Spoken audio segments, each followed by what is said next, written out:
It's Wednesday, December 31st. Today, courting potential noise complaints. Why some say a new housing development and its pickleball courts could put a riverside park at risk. Also, Manitoba Hydro rates are going up. How much more Manitobans will be paying for electricity in 2026. Plus, closer to $1 a liter. Why gas prices are dropping in Manitoba. And how long might the savings last? Your Morning Winnipeg starts right now.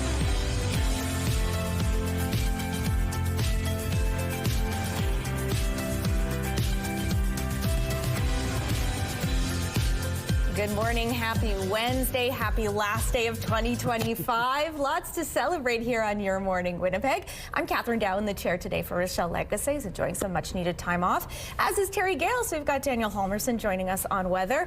We have so much New Year's fun to come this show. I love being here on New Year's because we really get to celebrate the year to come, make some plans for ourselves, and figure out how to celebrate the big day. Ainsley McPhail, to that point, is headed down to the Forks to learn about all the things they have planned for New Year's Day fun. And as well, if you want to set any goals for yourself, maybe your home's gotten a little bit away from you, maybe you want to grab control of your space, we're going to get tips to do just that. But Daniel, outside, those heading out to revel in the new year, so I'm guessing they're going to have to bundle up. Absolutely. Cold day ahead here in the south and even colder up north. In Winnipeg right now, though, minus 18, feeling more like minus 30 with that wind chill. Maybe a few snowflakes here and there. The wind out of the north at 31 kilometers per hour. You can see the camera shaking just a little bit there. Pressure rising, humidity sitting at 76%. And yesterday was kind of nice, you know. We kind of hit around minus 8 in the afternoon. Felt a little colder than that, but it got cold overnight, and it's going to get even colder as we move through the day. But before we get to what's happening down here in the south, much of northern Manitoba is under a yellow cold warning from Environment and Climate Change Canada.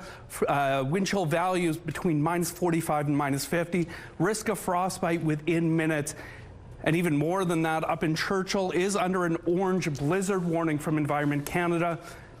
Wind gusts of up to 90 kilometers per hour expected, zero visibility. That's going to last through the day into tomorrow. And you can see that up on the futurecast here of that system developing up in Hudson's Bay, slowly moving into Manitoba. Here in the south, we could see some flurries as we move into New Year's Day. And it's looking a little better once we hit 2026. I'll get out of the way here. Minus 16 New Year's Day and seasonal averages the rest of the week. Thanks, Daniel. One person is dead and 3 others are recovering after a fire destroyed a home in Winnipeg's Lord Roberts neighborhood on Monday. The city says crews were met with heavy flames and smoke when they arrived at the home in the 700 block of Nassau Street around 1 p.m. on Monday. 3 people got out on their own, but police say a man in his 40s was later found dead inside. The other 3 were brought to hospital and have since been released. It took crews more than 3 hours to declare the fire under control. The Winnipeg Police Service says its major crimes unit is now investigating. The nationwide recall of pistachios and pistachio-containing products has now been expanded to include a total of 314 products. They're linked to an ongoing Salmonella outbreak that, as of Tuesday, has sent 24 people to hospital and sickened a total of 155. That includes 3 here in Manitoba. The most recent recalled products were sold and distributed in Quebec, Ontario, Alberta, Nova Scotia, and BC. That's according to the Canadian Food Inspection Agency.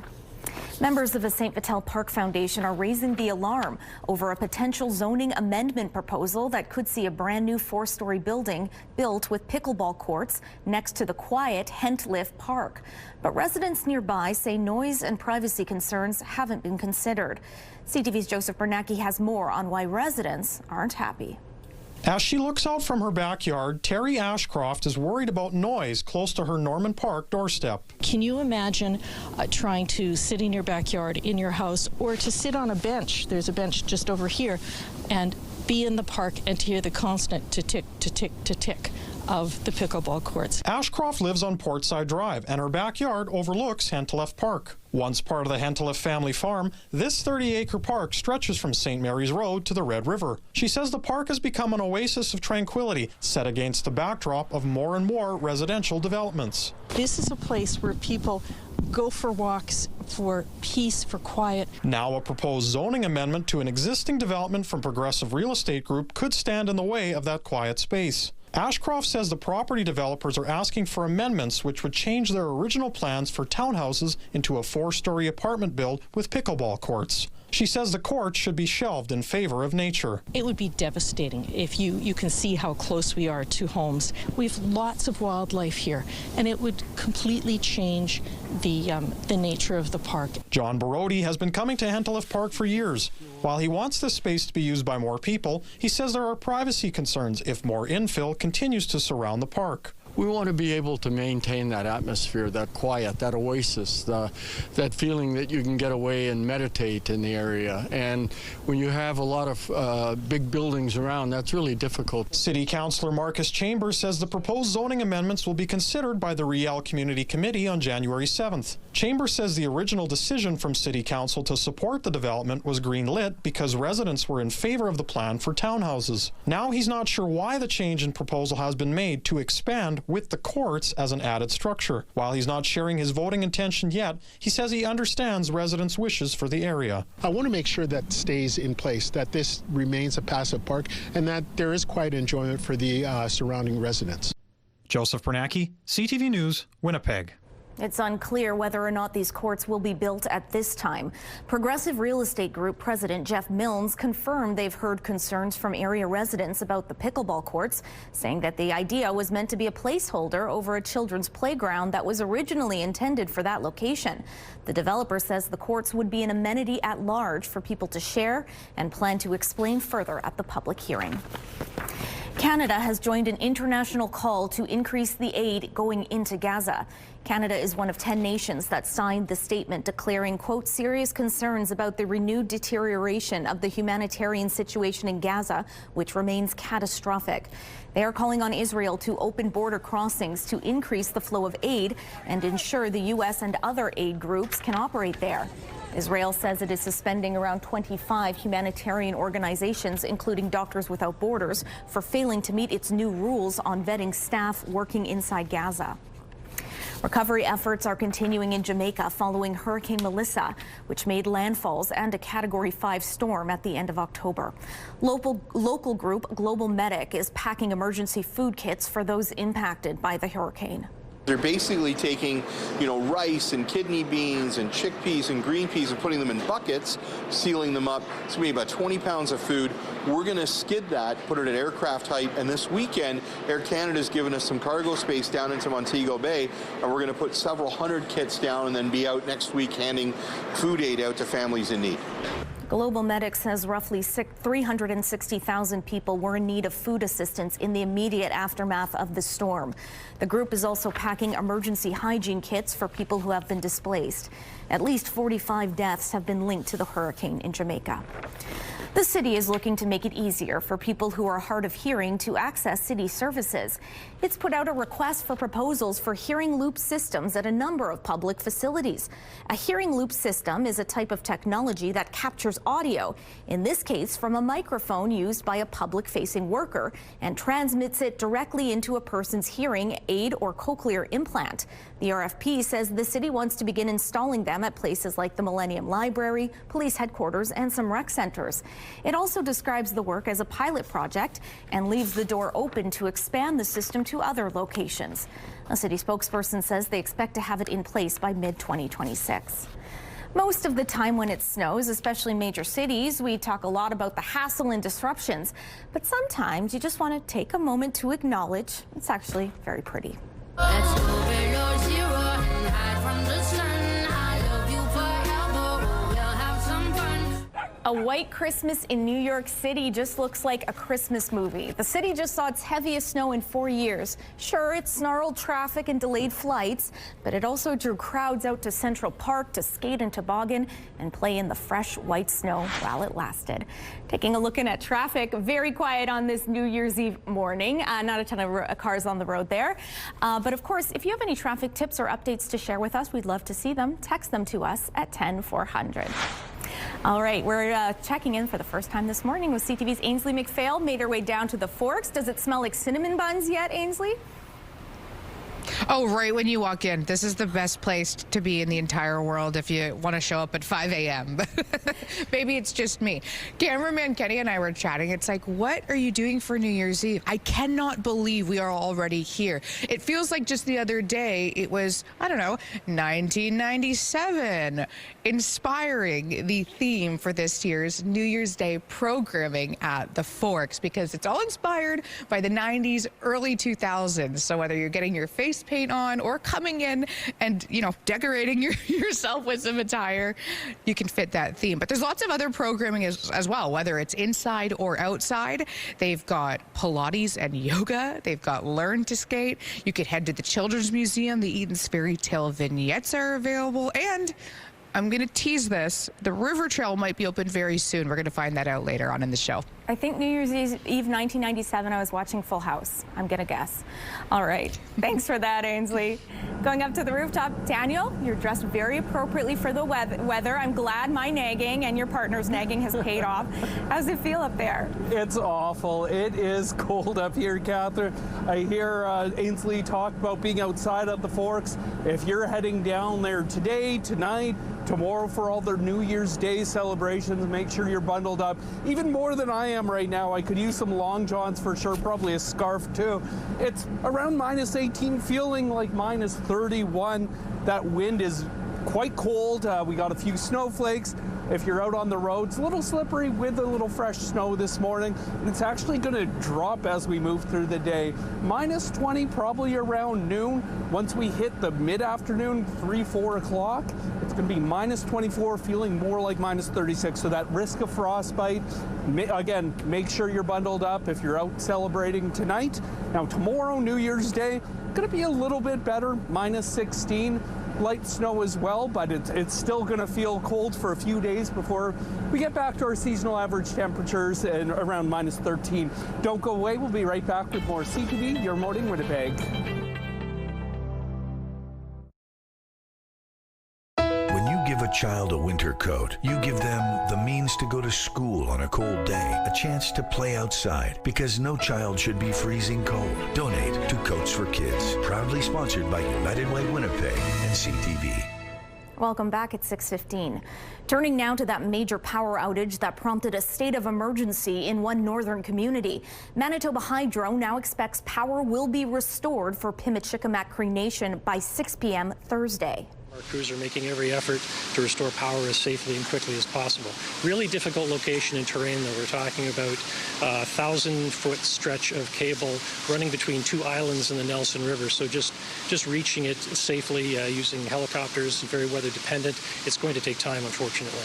The community has been in the dark since Sunday night after a 1,000-foot power line overtopped the Nelson River failed.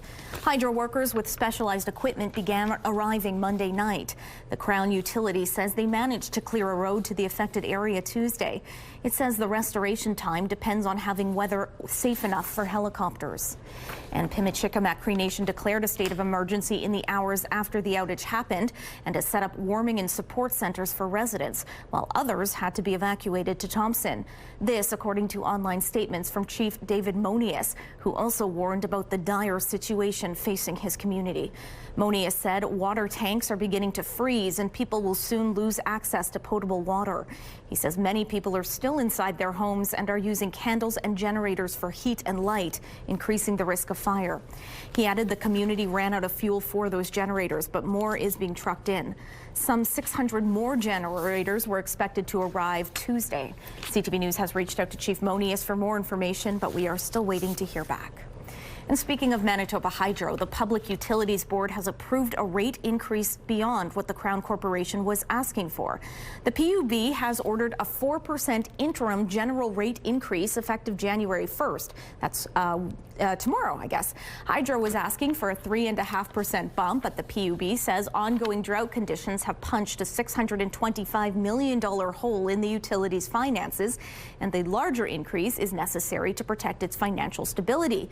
The PUB is expected to make a final rate decision for the remainder of the 2026-28 fiscal term sometime in the new year. Authorities have called off an alert after a deadly shooting at a northern Saskatchewan First Nation, but the search for the suspects is still happening. We don't want to have tunnel vision as we're going into these investigations, and we need to be open-minded about what may or may not have happened. A dangerous person alert for 2 suspects was in effect for almost 8 hours. This was after 1 person was killed and 3 others were hurt in Big Island, Cree Nation. The RCMP says no arrests have been made. There's also no word on the names or descriptions of the suspects, but police believe there is no longer a risk to the public. Iran has designated the Royal Canadian Navy a terrorist organization. The move is in response to Canada's decision to label Iran's Islamic Revolutionary Guard as a terrorist entity. Tehran says that designation, which came in 2024, broke international law. The Department of Defense deferred to Global Affairs Canada on the issue, and that department did not immediately comment. Thieves stole tens of millions of euros worth of property and cash from safety deposit boxes at a German bank. Thieves used a drill to make this hole to gain access in a heist worth up to 90 million euros. Nearly 3,000 customers were affected, and hundreds showed up at the bank Tuesday demanding to get inside. Many Manitobans are seeing lower gas prices at the pump, around the $1.10 per liter mark. And according to one analyst, the prices are expected to remain relatively low for weeks to come. Yeah, a lot of factors going on really to bring lower gas prices coast to coast across Canada. First and foremost, the federal carbon tax pause is keeping prices about 18 cents a liter lower than where they were last year. So that's a big part of how low prices have gotten. Why we've trended lower the last 6 weeks really has to do with the oil prices, as OPEC has progressively increased oil production this year. Oil prices have been under a lot of pressure. In fact, in the last week, oil prices touched their lowest level since 2021. Patrick DeHaan with Gas Buddy says that with people on vacation and holiday school closures, a drop in demand is also lowering the prices. He says that prices at some Manitoba gas stations are as low as $1.04 a liter, but adds most remain above $1. We tend to see gas prices remain relatively low through about Valentine's Day. That's when we start to see the seasonal factors reverse. Demand for gasoline will start to go up as spring break eventually hits. As temperatures warm up, Canadians will get out more. We also start the transition to cleaner, more expensive blends of gasoline in early March. So by usually mid-February, we've seen prices bottom out. He also says that changes to the Russia-Ukraine conflict or a regime change in Venezuela could impact prices at the pump. With animals this cute, it's no wonder they found forever homes. The Ontario SPCA says it has reached its holiday adoption goal. In all, almost 700 animals are now in new homes across the province. The holiday campaign focused on trying to pair families with older pets and animals that were waiting longer than others to be adopted. Traffic is brought to you by Curtis Carpets, Manitoba's flooring experts. Taking a check-in on traffic, we have some road closures to remind you about this morning. The southbound curb lane on Taché is closed between Despain and Dollard. Wolseley Avenue is closed from Aubrey to Ruby, and Grosvenor Avenue is closed from Harrow to Guelph. If you have any traffic tips or updates to share, text them to us at 10400. The Bathfitter Live Eye is brought to you by Bathfitter, your bath and shower experts for more than 40 years. A cold start to New Year's Eve here in Winnipeg. -18, feeling closer to -31. Few snowflakes here and there with winds out of the north-northeast at 33 kilometers per hour. Pressure rising, humidity sitting at 78%. It's actually going to get colder as we move through the day. But looking around the province right now, Capital Region hovering around the same mark. -19 up in Gimli, -17 over in Portage. To our west, -17 as well in Brandon, but getting colder as we move north, -25 up in the Paw.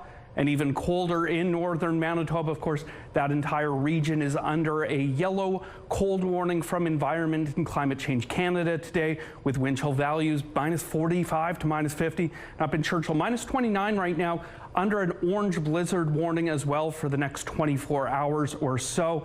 And taking a look at those wind chill values in Churchill, as I just mentioned, -47. Now, here in Winnipeg, it is New Year's Eve, and taking a look at our cool little graphic here that Catherine helped me with, -23 high today. It's going to feel closer to -36, and New Year's Day -16. And taking a look at our 7-day forecast, reaching some seasonal average temperatures as we move towards the weekend. Looking forward to Sunday, though, -9, though there is some chance of some snow. And as we start the next work week, -12 on Monday and -14 on Tuesday. Our Skywatch pick of the day comes from Kim. She's visiting from Calgary. She's visiting her parents up in Matlock. Check out that beautiful photo there and keep them coming to Winnipeg Weather at CTV.ca. And we'll be right back with more Your Morning Winnipeg.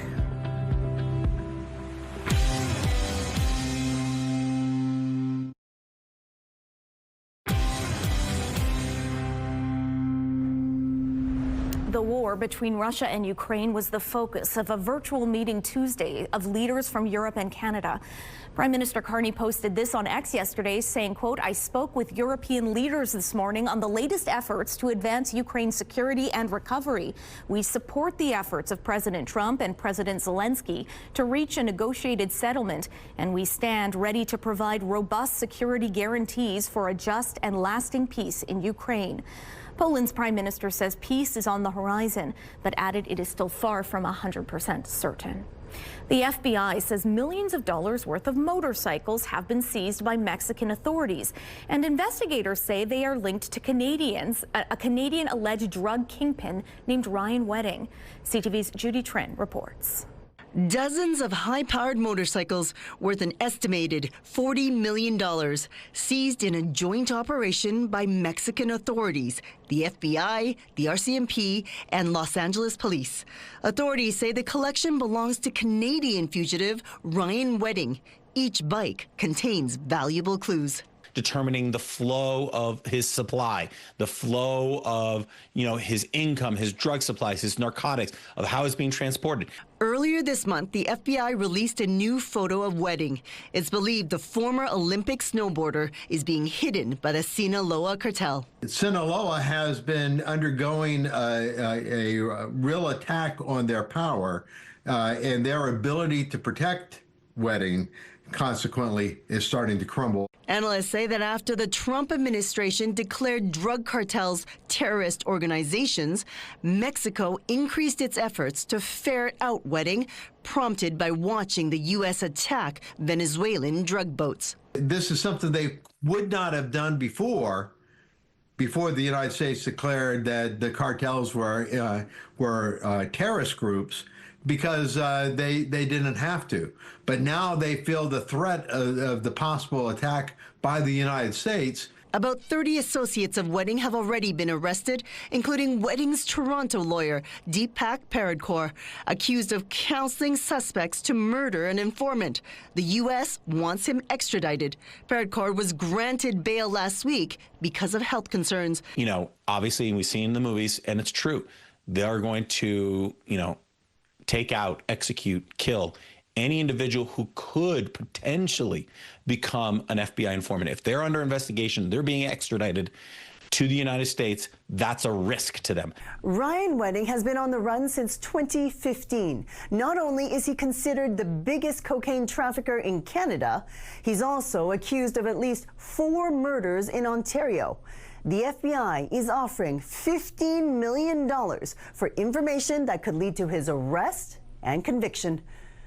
Judy Trin, CTV News, Ottawa.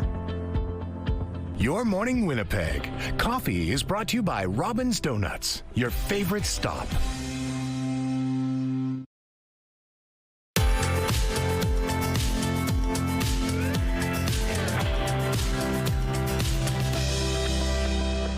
Take a look outside right now, -18, windy Out of the north-northeast at 33 kilometers per hour. You can see the camera shaking just a little bit there.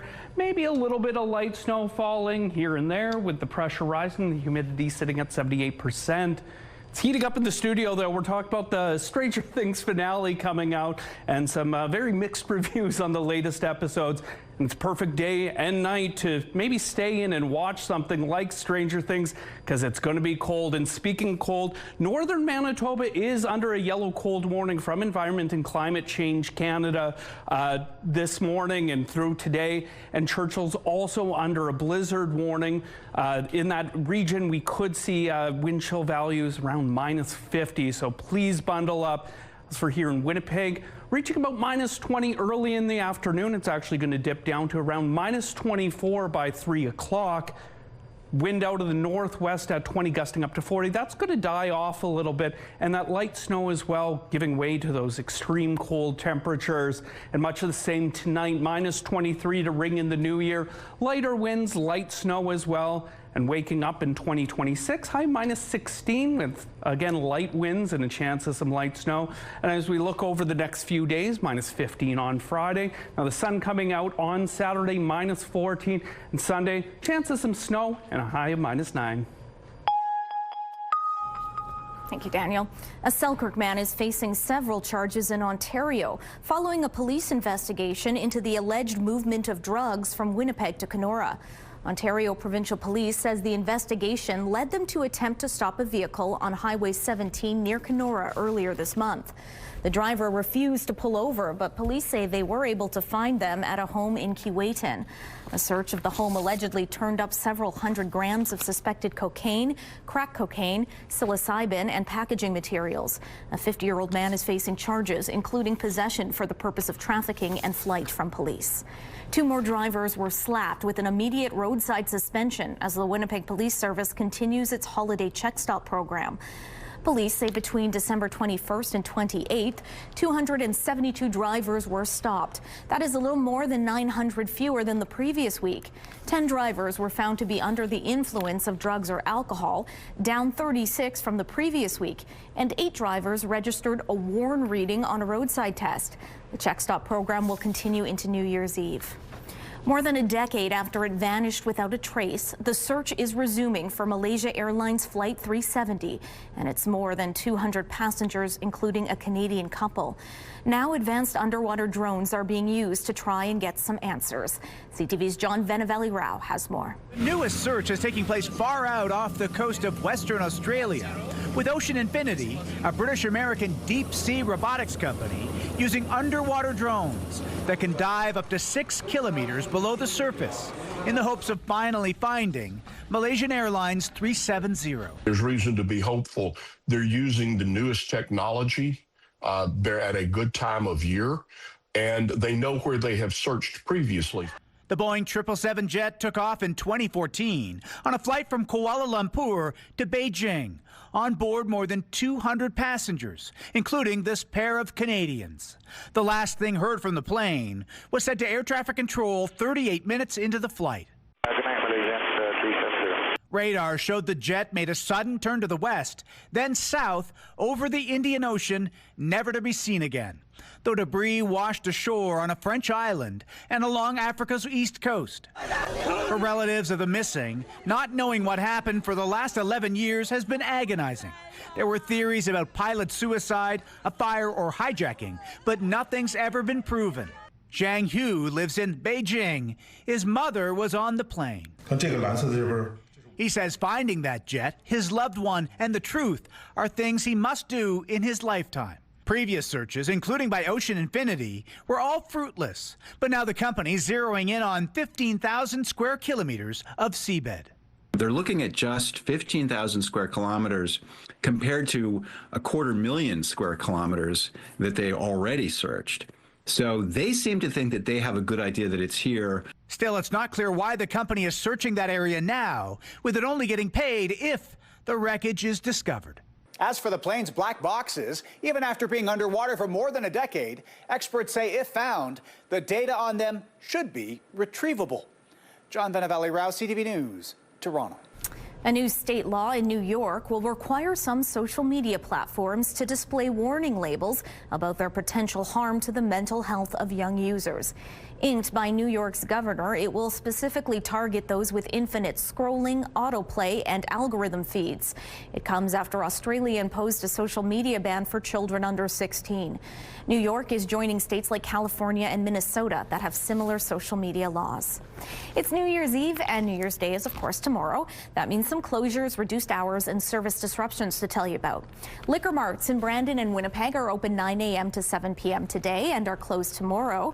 Hours today will vary at rural liquor marts, but all are closed tomorrow. Malls and shopping centers in Winnipeg will all close early today. Some malls are open tomorrow, with Outlet Collection Winnipeg open New Year's Day from 11 to 6. St. Vital Center is also open 11 to 6 tomorrow, closed Thursday, January 1st. RCF Polo Park, Garden City Shopping Center, Kildonan Place, and Grant Park. Winnipeg civic offices are closed tomorrow. There will be no garbage or recycling pickups tomorrow. Put your cart out one day later if tomorrow is your regular day. Transit offers free rides for New Year's Eve starting tonight at 7 until end of service. Tomorrow, Transit operates on a Sunday schedule. Libraries close early today and remain closed tomorrow. And Winnipeg's pools, leisure centers, and arenas are closed Thursday. You will find a complete list of New Year's related closures on our website, ctvnewswinnipeg.ca. Here is a preview of tonight's New Year's Eve ball drop at Times Square. 5, 4, 3, 2, 1. Happy New Year! Organizers of the big celebration held a test run yesterday, and they say it is all systems go. The Constellation Ball is New York's biggest New Year's Eve ball ever, with more than 5,000 crystals and lights. Now I don't have to make it till midnight. Perfect. Taking a look at your current traffic situation around Portage Avenue at Polo Park. Not many cars on the road, as to be expected given the time of year. But if you're having any problems out there, traffic tips, updates to share, you can text them to us at 10400. Taking a look at your gas prices, the Canadian average stands at $1.22. The provincial average significantly lower at $1.12. In Winnipeg, the average is $1.10. The lowest price in the city, $1.04. All this information is on GasBuddy.com. Over at the Forks, they're getting ready for a big New Year's Eve day celebration. Ainsley McPhail gets all the details just ahead.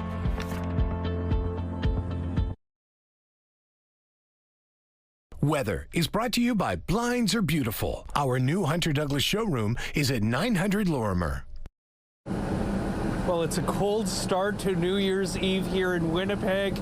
It's a few snowflakes here and there, but that chill, it's not great out here, folks.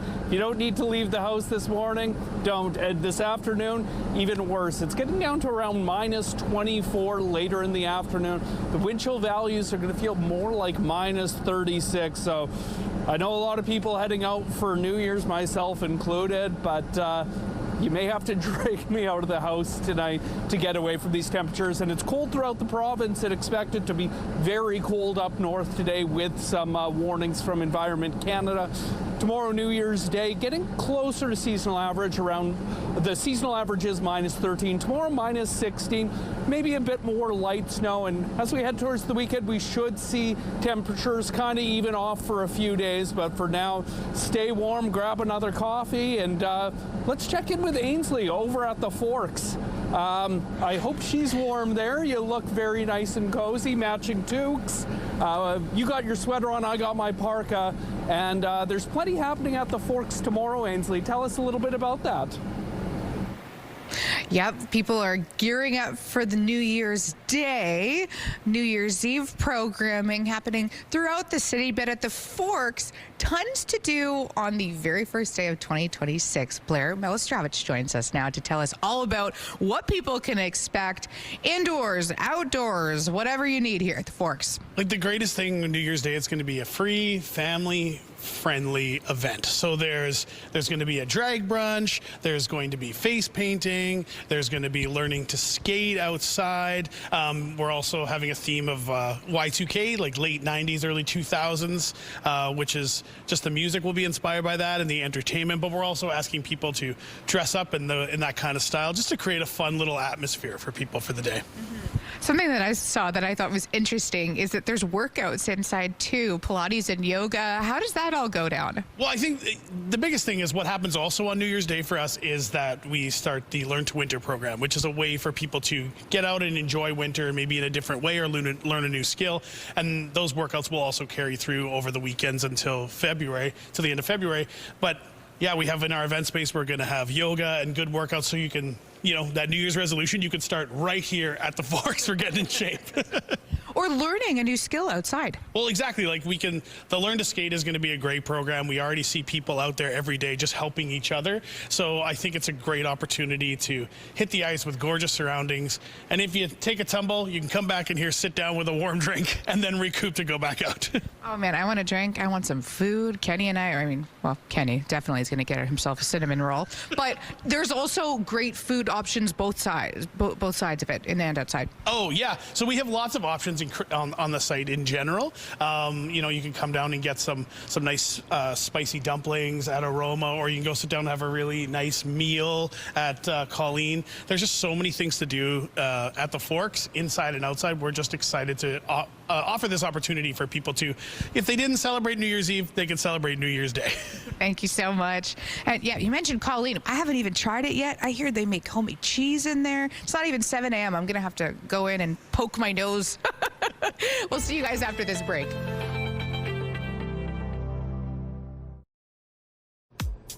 Looking at the early markets this morning on Wall Street, the Dow Jones dropped 69 points, the Nasdaq down 70 points, the S&P index decreased 13 points, the Canadian dollar slightly down to 72.96 cents US.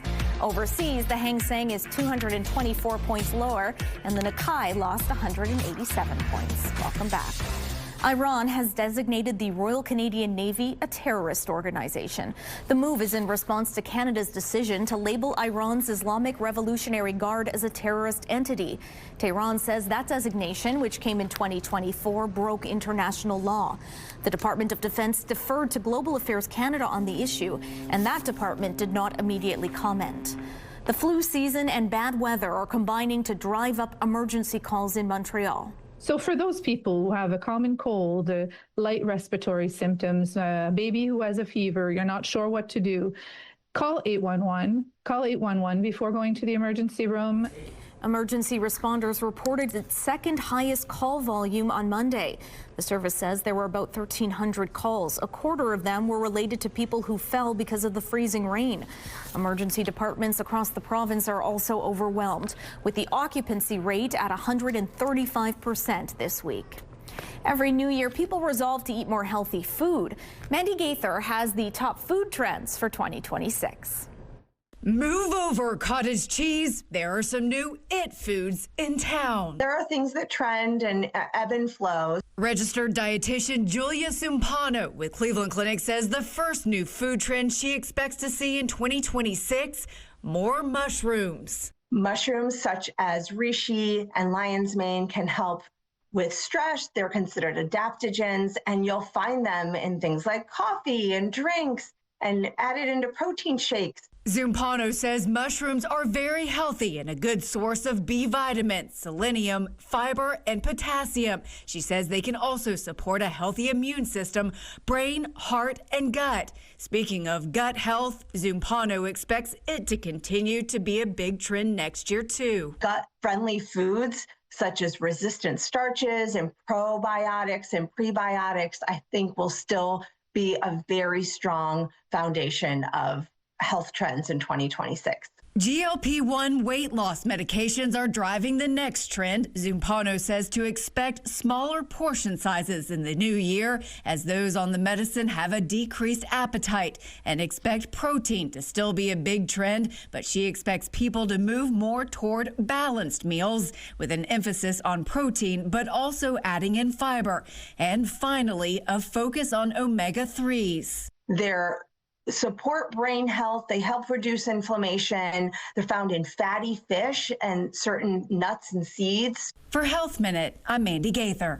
We'll soon know who will be filling up the bench for Team Canada at the upcoming Winter Olympics in Milan. Hockey Canada and the Canadian Olympic Committee will unveil the full roster at 11 a.m. Central Time. The last time NHL players attended the Winter Games was during Sochi in 2014.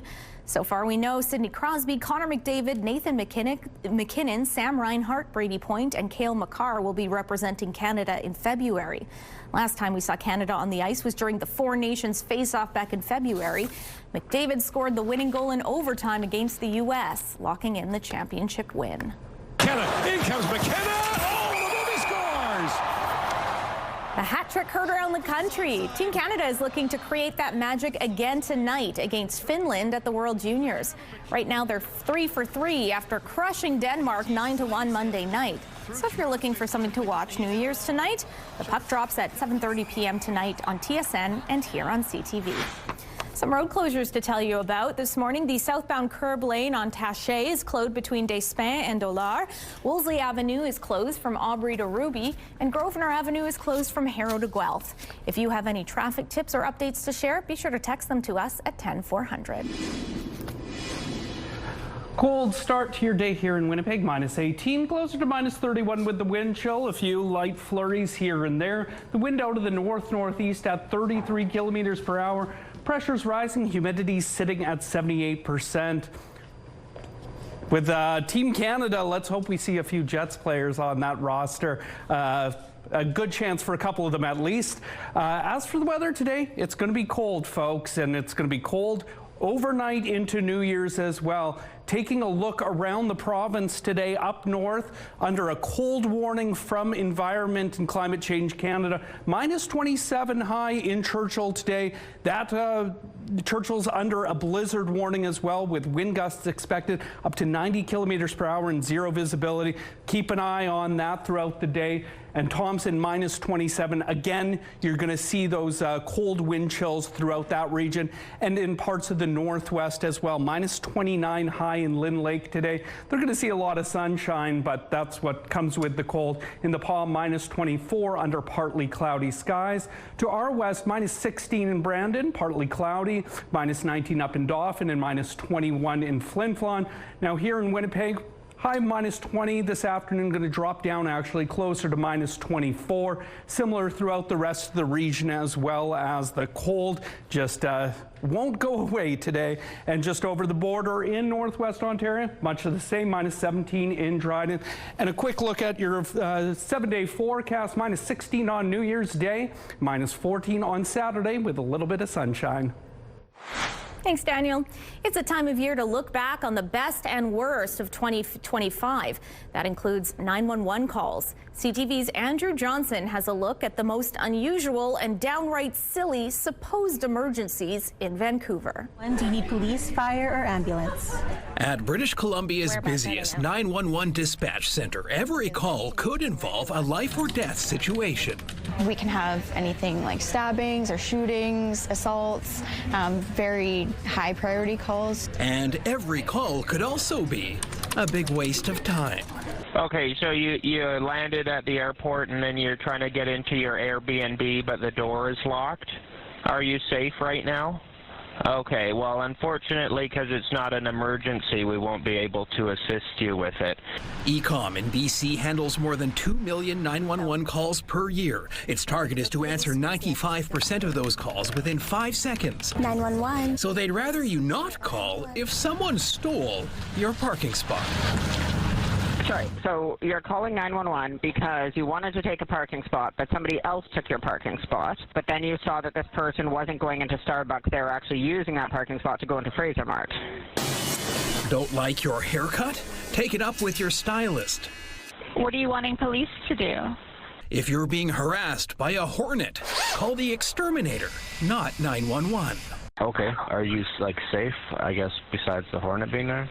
When it feels like gridlock is going to be the end of you, resist the urge. You don't call 911 for a traffic report. That's inappropriate use of this. Finally, it can feel life or death if you're about to miss your flight, but first responders can't do anything about your oversized carry-on. Well, unfortunately, the police can't help you with that. If that's the rule of the airline, you have to follow the rule of the airline. Honorable mentions this year go to the person who was looking for emergency help when their dishwasher wouldn't work, and the caller who was upset Walmart wouldn't allow them to return their air fryer. If you're looking to spruce up your house, Your Morning Winnipeg has a contest that could help. The Winnipeg Renovation Show runs January 16th to the 18th at the RBC Convention Centre, and we've got a few prizes to give away. One grand prize winner will walk away with a $1,000 gift card, 4 tickets to the show with VIP seating and a meet and greet with Mike Holmes Jr. There's also 3 prizes of $500 gift cards with tickets to be won. To enter, head to the contest page on our website, ctvwinnipeg.ca. Don't forget to enter the keyword home. Good luck. What started as a quiet day on the West Coast turned into something straight out of a nature documentary.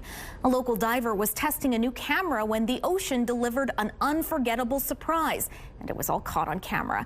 Adam Sawatsky reports. Bit of overcast and calm water. Before it turned into an extraordinary day, Went down to the dock. Peter Maris says it began being quite ordinary. This is the 360 camera. The underwater videographer was trying to see if he could tie this new camera to that old fishing pole and reel it in and out of the ocean when the line broke. I thought, that sucks. But before Peter could dive down to fetch it, a flock of birds and a herd of sea lions started feasting on a school of anchovies. A little bit like a National Geographic moment. Until the unexpected arrival of a humpback whale Holy turned the moment into a lot like one. Oh, man, it was thrilling. And that's when Peter's wife and partner at Rendezvous Dive Adventures, Kathy Johnson, started recording the whale joining the hunt too. I mean, anything that size, that close, it almost took your breath away. Their dog, Sam, was equally astounded.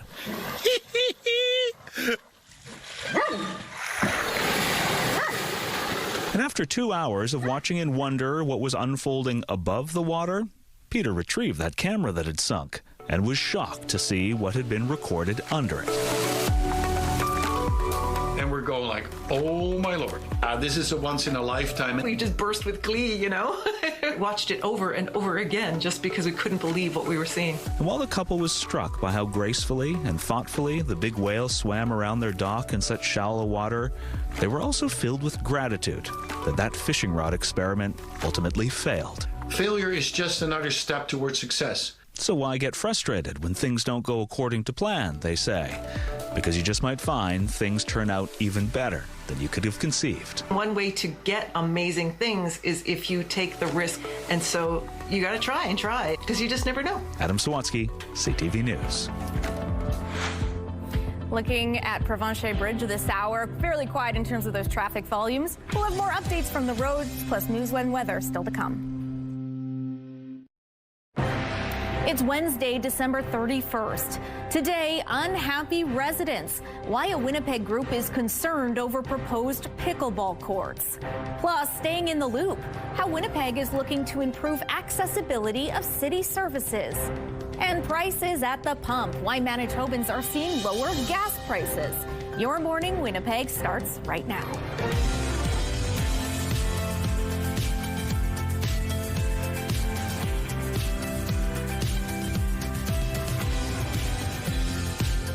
Good morning and welcome back to Your Morning Winnipeg, our last edition of 2025. It's been a really fun year here, and we're going to end it on that note with a lot of New Year's Eve special features to recap the year and look ahead to 2026.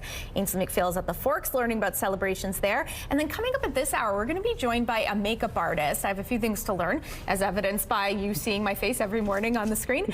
But she's going to share some great New Year's Eve looks to kind of glam up a little bit. We think about sparkle with the New Year's, and the great thing about this, it's super easy. Anyone can do it, even me. That's coming up later on the show. For those heading out, celebrating New Year's, how's it looking out there, Daniel?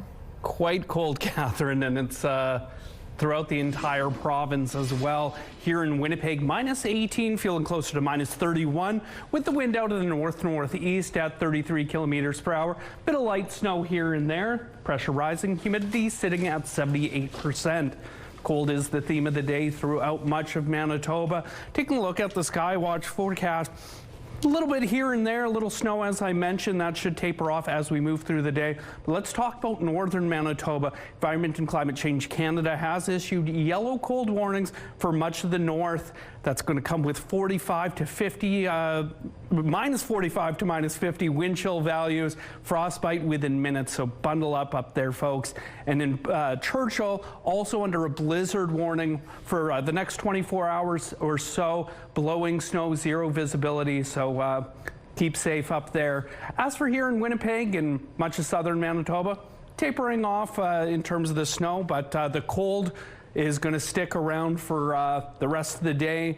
Now, we could see a couple flurries as we move into New Year's Day overnight. You can see up there near Churchill, that system coming through there. Now, tomorrow, clearing up a little bit, but the cold is going to kick around till Friday or so before we get to some seasonal average temperatures. High of minus 20 today, feeling more like minus 36 in the afternoon, minus 16 on New Year's Day. And as we look towards the weekend and the first full week of 2026, back to seasonal averages. And our weather art of the day, this is from 11-year-old Zoe. You look, those are some birch trees. Beautiful. Keep sending those that artwork in to winnipegweather@ctv.ca. The Weather Art of the Day is brought to you by 103.1 Virgin Radio.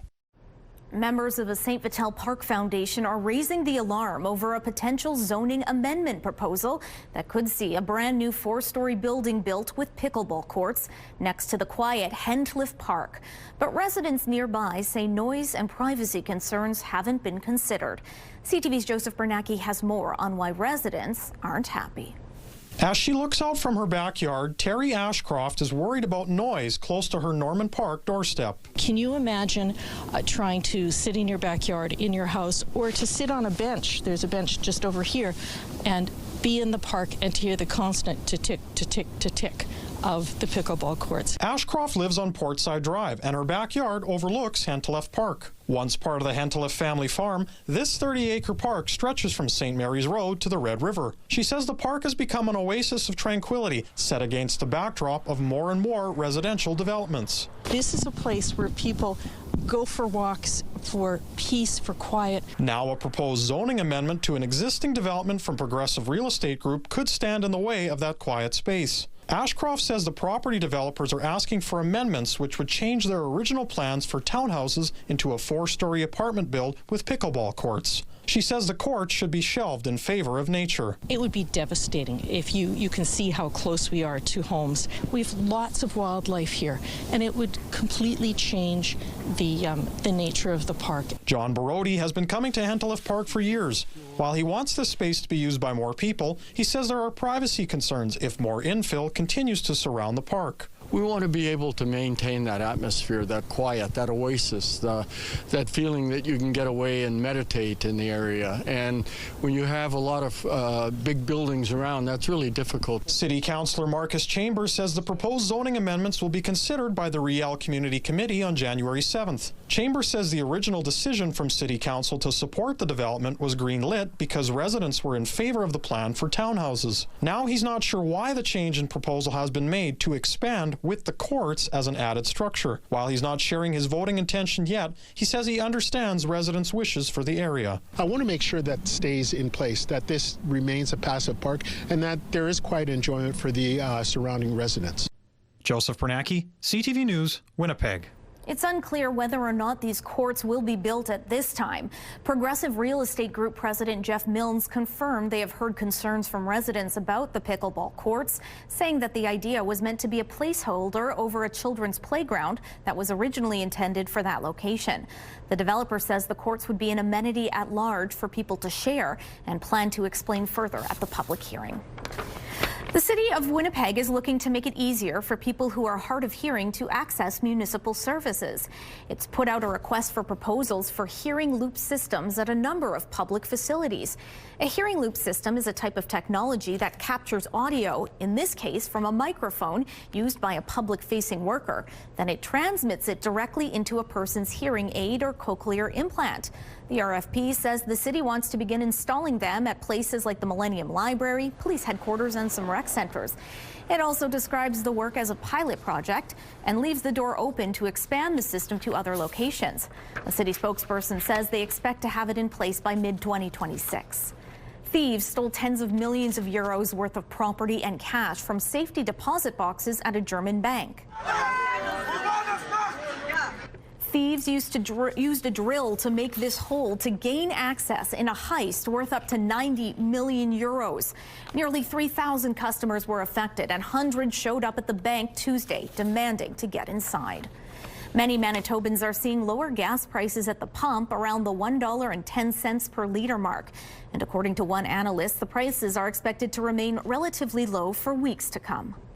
Yeah, a lot of factors going on really to bring lower gas prices coast to coast across Canada. First and foremost, the federal carbon tax pause is keeping prices about 18 cents a liter lower than where they were last year. So that's a big part of how low prices have gotten.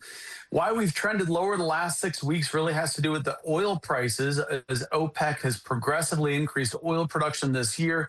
Oil prices have been under a lot of pressure. In fact, in the last week, oil prices touched their lowest level since 2021. Patrick DeHaan with Gas Buddy says that people on vacation and holiday school closures, a drop in demand is also lowering prices. He says that prices at some Manitoba gas station are as low as $1.04 a liter, but adds most remain above $1. We tend to see gas prices remain relatively low through about Valentine's Day. That's when we start to see the seasonal factors reverse. Demand for gasoline will start to go up as spring break eventually hits. As temperatures warm up, Canadians will get out more. We also start the transition to cleaner, more expensive blends of gasoline in early March. So by usually mid-February, we've seen prices bottom out. He also says that changes to the Russia-Ukraine conflict or a regime change in Venezuela could impact prices at the pump. Taking a look at the traffic situation around Notre Dame Avenue, quiet, not too many cars out there, but of course we're expecting lower volumes throughout the day because it's New Year's Eve.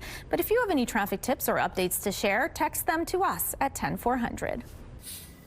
Stocks are ending a third year of double-digit gains in subdued fashion as an expected Santa Claus rally fails to gain traction. Silver's volatile ride extended into another session. The TSX saw losses for the third day in a row. The S&P 500 has also seen post-Christmas losses that paired the benchmark's 2025 advance to about 17%. Technology stocks came under renewed pressure in pre-market trading, with all members of the Mag 7 retreating.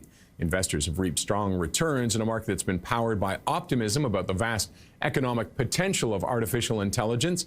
It hasn't been a smooth ride, though, with traders weathering swings triggered by U.S. trade policies, geopolitical tension, and bouts of concern over lofty valuations.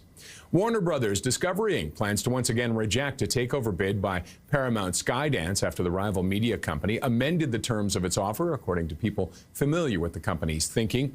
The Warner board hasn't made a final determination, but will meet next week, said the people, who asked not to be identified, discussing internal deliberations.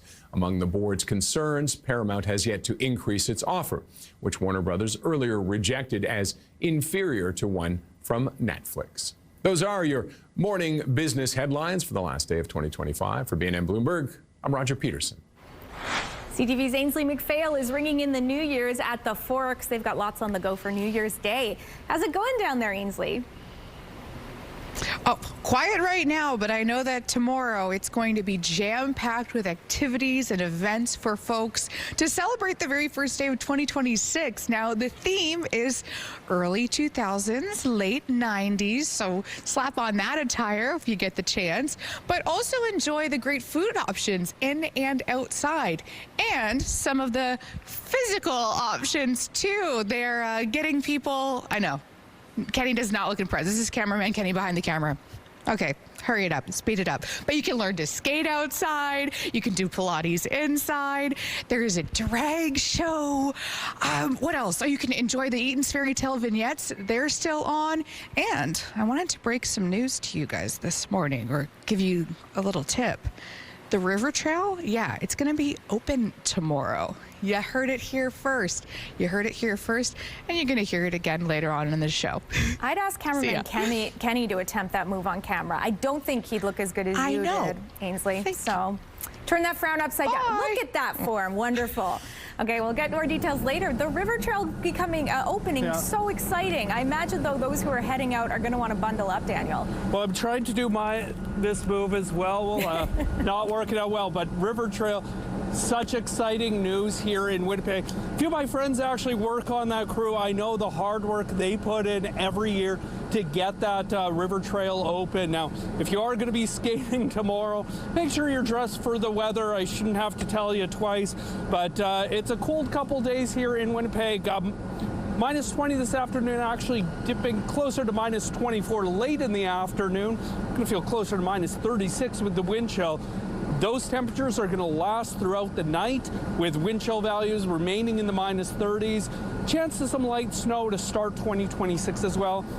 If you're heading to the Forks or elsewhere tomorrow, about minus 16 in the afternoon. Still going to feel closer to minus 30 with the wind chill.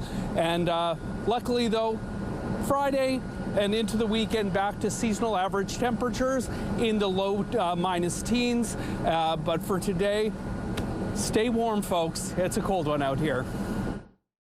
Weather is brought to you by ABC Fire and Safety, your CO2 refill store. Time now for our question of the day. We want to know from you, where is your preferred place to spend New Year's Eve? You can even share a photo with your message if you want to add a visual aid. You can text your answers to 10400. Make sure to follow the automated instructions so we can feature your response. And don't forget to include your name. At Your Morning Winnipeg, we are all about celebrating your amazing pets, furry, feathered, or scaly. Your Pet of the Week submissions have been amazing, and we want to see even more, whether dogs, cats, birds, any other pet pals. Send them our way. Drop your pet photos and a cute little story about them to Pet of the Week at CTV.ca, and catch us every Thursday to find out if your pet is our Pet of the Week on Your Morning Winnipeg. Confusion Corner, not looking too confused this hour. Not many cars out there. We're going to take a break, but stay with us. More Your Morning Winnipeg still to come. When you give a child a winter coat, you're giving a child the means to go to school on a cold day, a chance to play outside. When you give a child a winter coat, you're giving them the freedom to create warm winter memories, because no child should be freezing cold. Kids should be able to go outside and have fun. Donate to Coats for Kids. Drop off new or gently used winter wear at these participating businesses. Proudly sponsored by United Way Winnipeg and CTV. Welcome back. One person is dead and 3 others are recovering after a fire destroyed a home in Winnipeg's Lord Roberts neighborhood on Monday. The city says crews were met with heavy flames and smoke when they arrived at the home in the 700 block of Nassau Street around 1 p.m. on Monday. 3 people got out on their own, but police say a man in his 40s was later found dead inside. The other 3 were brought to hospital and have since been released. It took crews more than 3 hours to declare the fire under control. The Winnipeg Police Service says its major crimes unit is now investigating. 2 more drivers were slapped with an immediate roadside suspension as the Winnipeg Police Service continues its holiday check stop program. Police say between December 21st and 28th, 272 drivers were stopped. That's a little more than 900 fewer than the previous week. 10 drivers were found to be under the influence of drugs or alcohol, down from 36 the previous week, and 8 drivers registered a WARN reading on a roadside test. The check stop program will continue into New Year's Eve. The nationwide recall of pistachios and pistachio-containing products has now been extended to include a total of 314 products. They are linked to an ongoing Salmonella outbreak that, as of Tuesday, had sent 24 people to hospital and sickened a total of 155. That includes 3 here in Manitoba. The most recent recalled products were sold and distributed in Quebec, Ontario, Alberta, Nova Scotia, and BC, according to the Canadian Food Inspection Agency. With animals this cute, it is no wonder they found their forever homes. The Ontario SPCA has reached its holiday adoption goal. In all, almost 700 animals are now in new homes across the province. The holiday campaign focused on trying to pair families with older pets and animals that were waiting longer than others to be adopted. Taking a check-in on traffic on the St. James Bridge. Traffic volume's not truly picking up, expected to be a pretty quick drive out there. If you have any traffic tips or updates to share, you can always text them to us at 10400. Traffic is brought to you by Mr. Lube Plus Tires. Open late, ready when you are. Time now for some entertainment news. It has been a banner year for Burton Cummings Theatre, so much so that it even received international recognition. It's a great honor to be included in the top 200 theaters. It's up amongst the ranks with great venues like Royal Albert Hall in London, as well as the Radio City Music Hall in New York. So to keep Winnipeg in the conversation is a great feat, and we're really proud of it. The Burt ranked in the 92nd spot in the world for ticket sales among theaters this year. That is according to Pollstar, a global trade publication for the live entertainment industry. Just over 90,000 tickets were sold from January to October. The theater placed 5th in Canada and 75th in North America based on ticket sales. Being included in that top 200 list keeps the conversation alive with agents and managers, as well as different artists, making sure that they see a place like Winnipeg and go, oh, why haven't we played there? Why don't we go there? So to make sure that we can bring that stature of our city up, as well as the stature of the theater, only means that hopefully we can get more and bigger concerts. The Burt also welcomed 115 performances this year and 27 sellout shows, according to True North Sports and Entertainment. There are two types of people this New Year's Eve. You're either going out to ring in 2026 or you're watching this season finale. Let's end this, kid. Mother of God. And it's actually a series finale, excuse me. The 10-year journey in Hawkins is coming to a close. Some people will be heading to the theater starting at 7 p.m. tonight for a screening of the final 2-hour episode of Stranger Things. One of the creators of the show, Ross Duffer, says there's already more than 1 million RSVPs for finale screenings tonight and New Year's Day. Many showtimes in the Manitoba area are already sold out. Your New Year's Eve primetime lineup starts at 7 tonight with the IIHF World Juniors pregame show. At 7:30, live from Minneapolis, Team Canada faces off against Finland. It's all right here tonight on CTV. The Bathfitter Live Eye is brought to you by Bathfitter, your bath and shower experts for more than 40 years.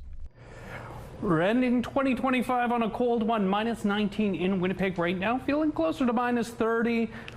Partly cloudy skies, maybe a few snowflakes here and there. The wind out of the north, 24, gusting up to 40 kilometers per hour. Pressure rising, humidity sitting at 78%. Looking around the province, much of the same this morning. Minus 17 out in Brandon, minus 20 in Dauphin. Much of the same right around here in Winnipeg, and even to our east, minus 19 out in Kenora. So we go north. Minus 28 in Churchill right now and minus 33 now in Thompson. Now that whole minus 37 in Lynn Lake. Wow, that one just changed on us as we were coming back to air. Now, the entire north is under a cold warning today with wind chill values between minus 45 and minus 50. Frostbite in a matter of minutes. That extreme cold is expected to last throughout much of the day. And Churchill is also under an orange blizzard warning from Environment Canada today heading into tomorrow as well. And those wind chill values you can see in the minus 40s up there right now. As for here in Winnipeg, it is New Year's Eve, and we're looking at a high of around minus 23 tonight as people ring in. If you're heading out for some fireworks, make sure you're bundled up. Getting up to minus 16 tomorrow for New Year's Day. As we look at our long-range forecast, getting back to seasonal averages of around 15, 14, or minus 15, minus 14 as we head into the weekend, and minus 9 on Sunday. Our Skywatch pick of the day, this one comes from Kim out in Matlock. Keep those pictures coming. You can send them to winnipegweather@ctv.ca. Thanks, Daniel. Holiday travel plans for thousands of passengers in Europe were derailed on Tuesday after power supply issues forced the rail tunnel linking Britain and continental Europe to be closed. Travelers were left scrambling as Eurostar trains were temporarily suspended between London, Paris, Brussels, and Amsterdam. The services have since resumed, but Eurostar is advising travelers to postpone their journeys if possible as it tries to work through the backlog. The cause of the power supply issue remains unknown. With the new year about to begin, some people are making financial resolutions. CTV's Christine Long has more on what experts recommend. New Year's resolutions come and go, but one thing is constant when it comes to personal finances. People want to do the right thing with their money. They don't want to be foolish. Nicolas Gagnon of the Canadian Taxpayers Federation says 2026 is going to be a tight year for the family budget.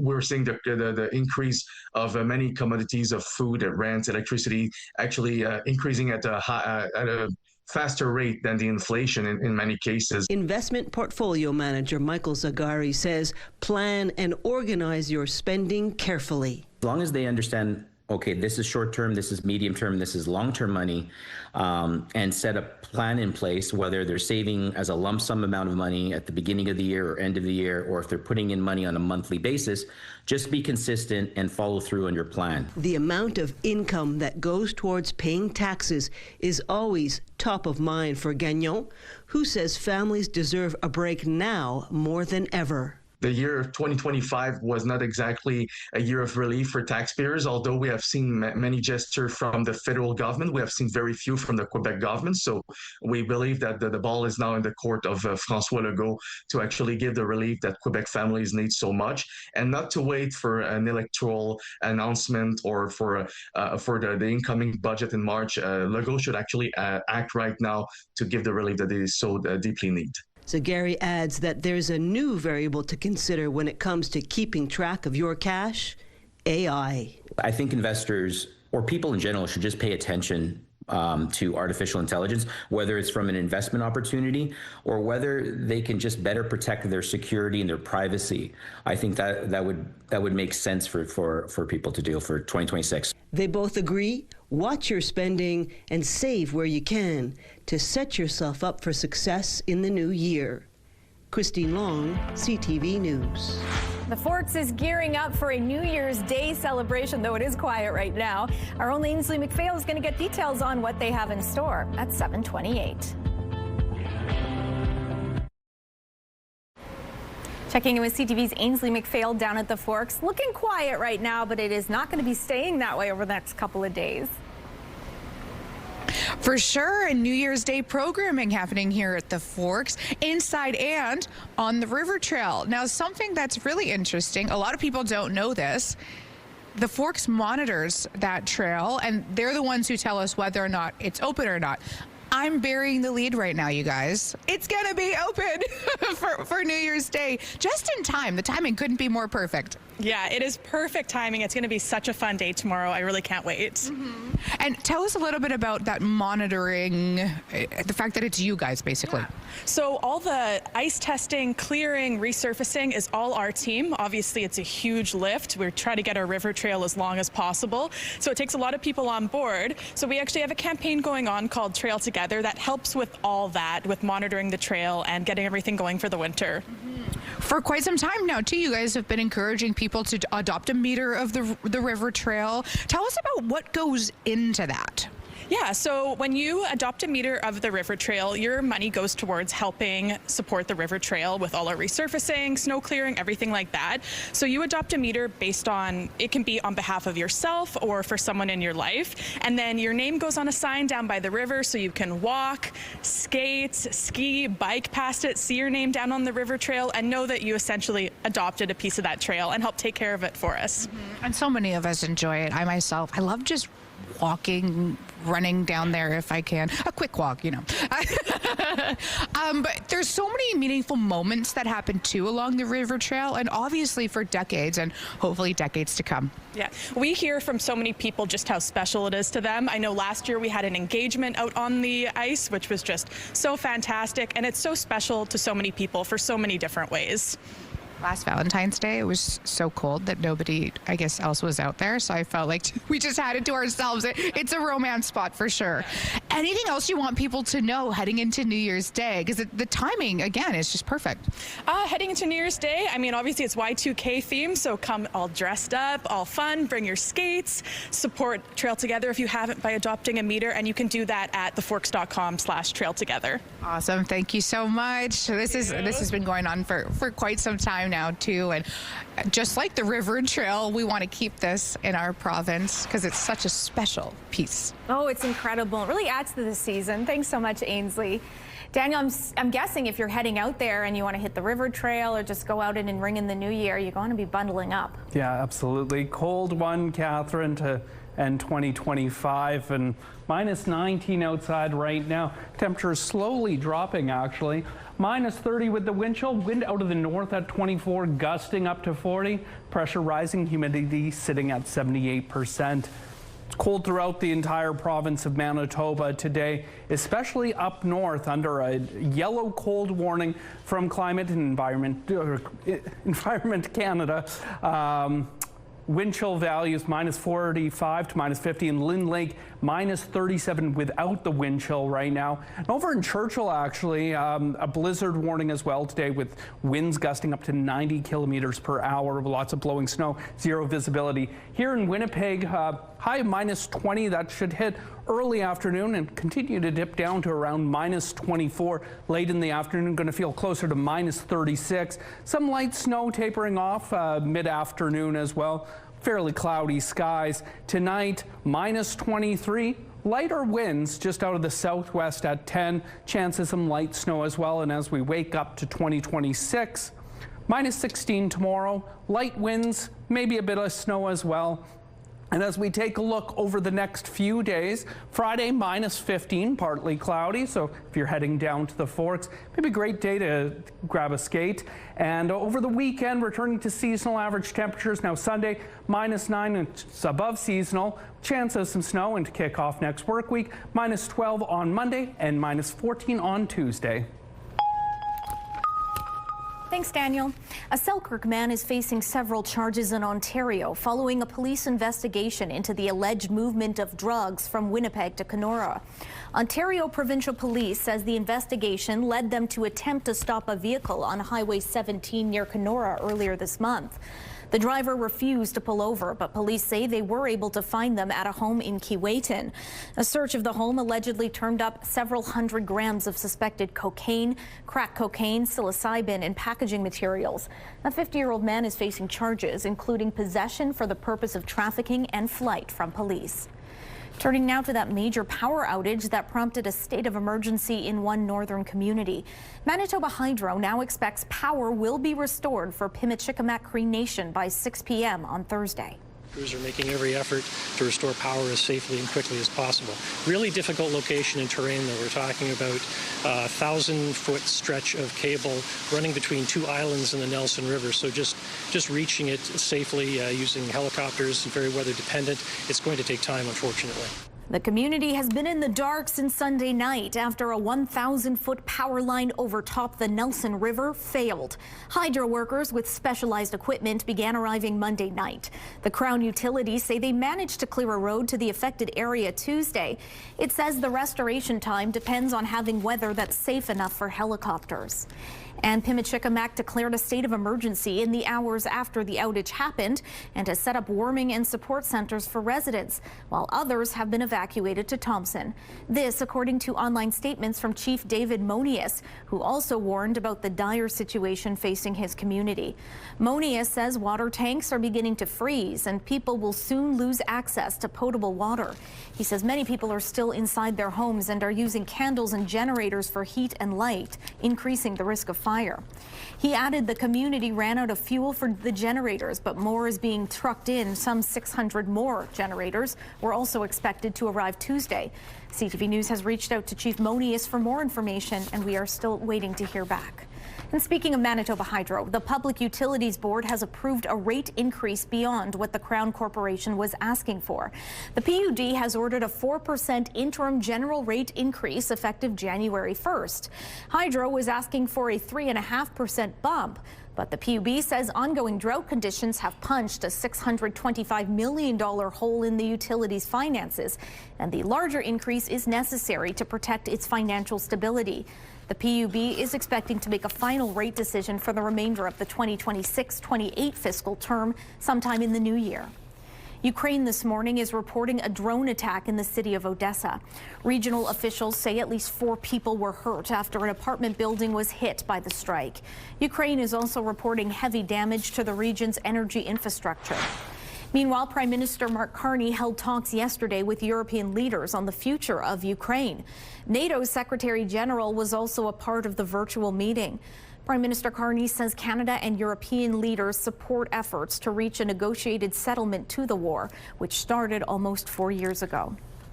There are protests happening in Iran, where its currency has hit a record low. protests started Sunday in Tehran, and they have since spread to several other cities. Inflation in Iran reached 42% this month. This as its currency has lost half of its value against the U.S. dollar this year. Iran's central bank governor has resigned. Its president is offering to open talks with protesters to come up with measures to ease the situation. Iran has been hit hard by sanctions over its nuclear program. Some road closures to remind you about this morning. The southbound curb lane on Taché is closed between Despins and Dollard.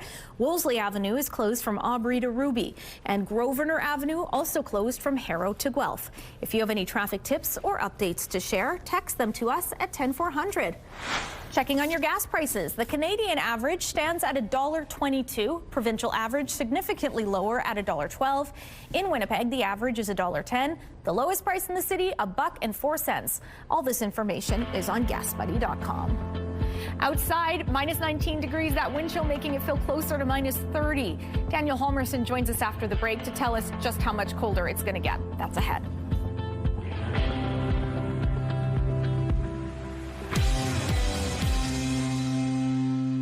Your Morning Winnipeg. Coffee is brought to you by Robin's Donuts, your favorite stop.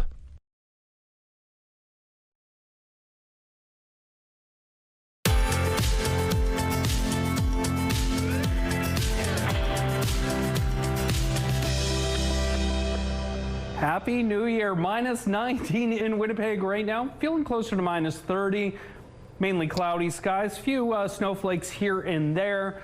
Wind coming out of the north at 24, gusting up to 40. Pressure rising, humidity sitting at 78%. Temperatures actually dropping as we move through Wednesday. It's going to be a cold one to ring in 2026 throughout most of the province. Taking a look up north to start, minus 27 in Churchill. That's the high today. They're under a blizzard warning with wind gusts of up to 90 kilometers per hour, zero visibility. Minus 26 in Island Lake and Gillam, and minus 27 in Thompson as well. The entire north under a cold warning this morning as well. Minus 29 high up in Lynn Lake, about minus 37 there right now. Minus 26 in Flin Flon and minus 24 in the Paw.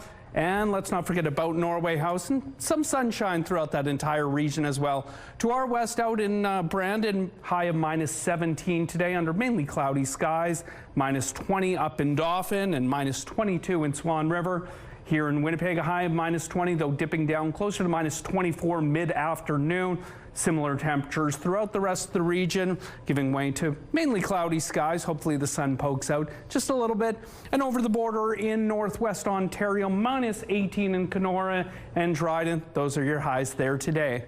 And taking a look over the next few days, minus 16 high on New Year's Day. Here in Winnipeg, under mainly cloudy skies, chance of some flurries, minus 15 on Friday.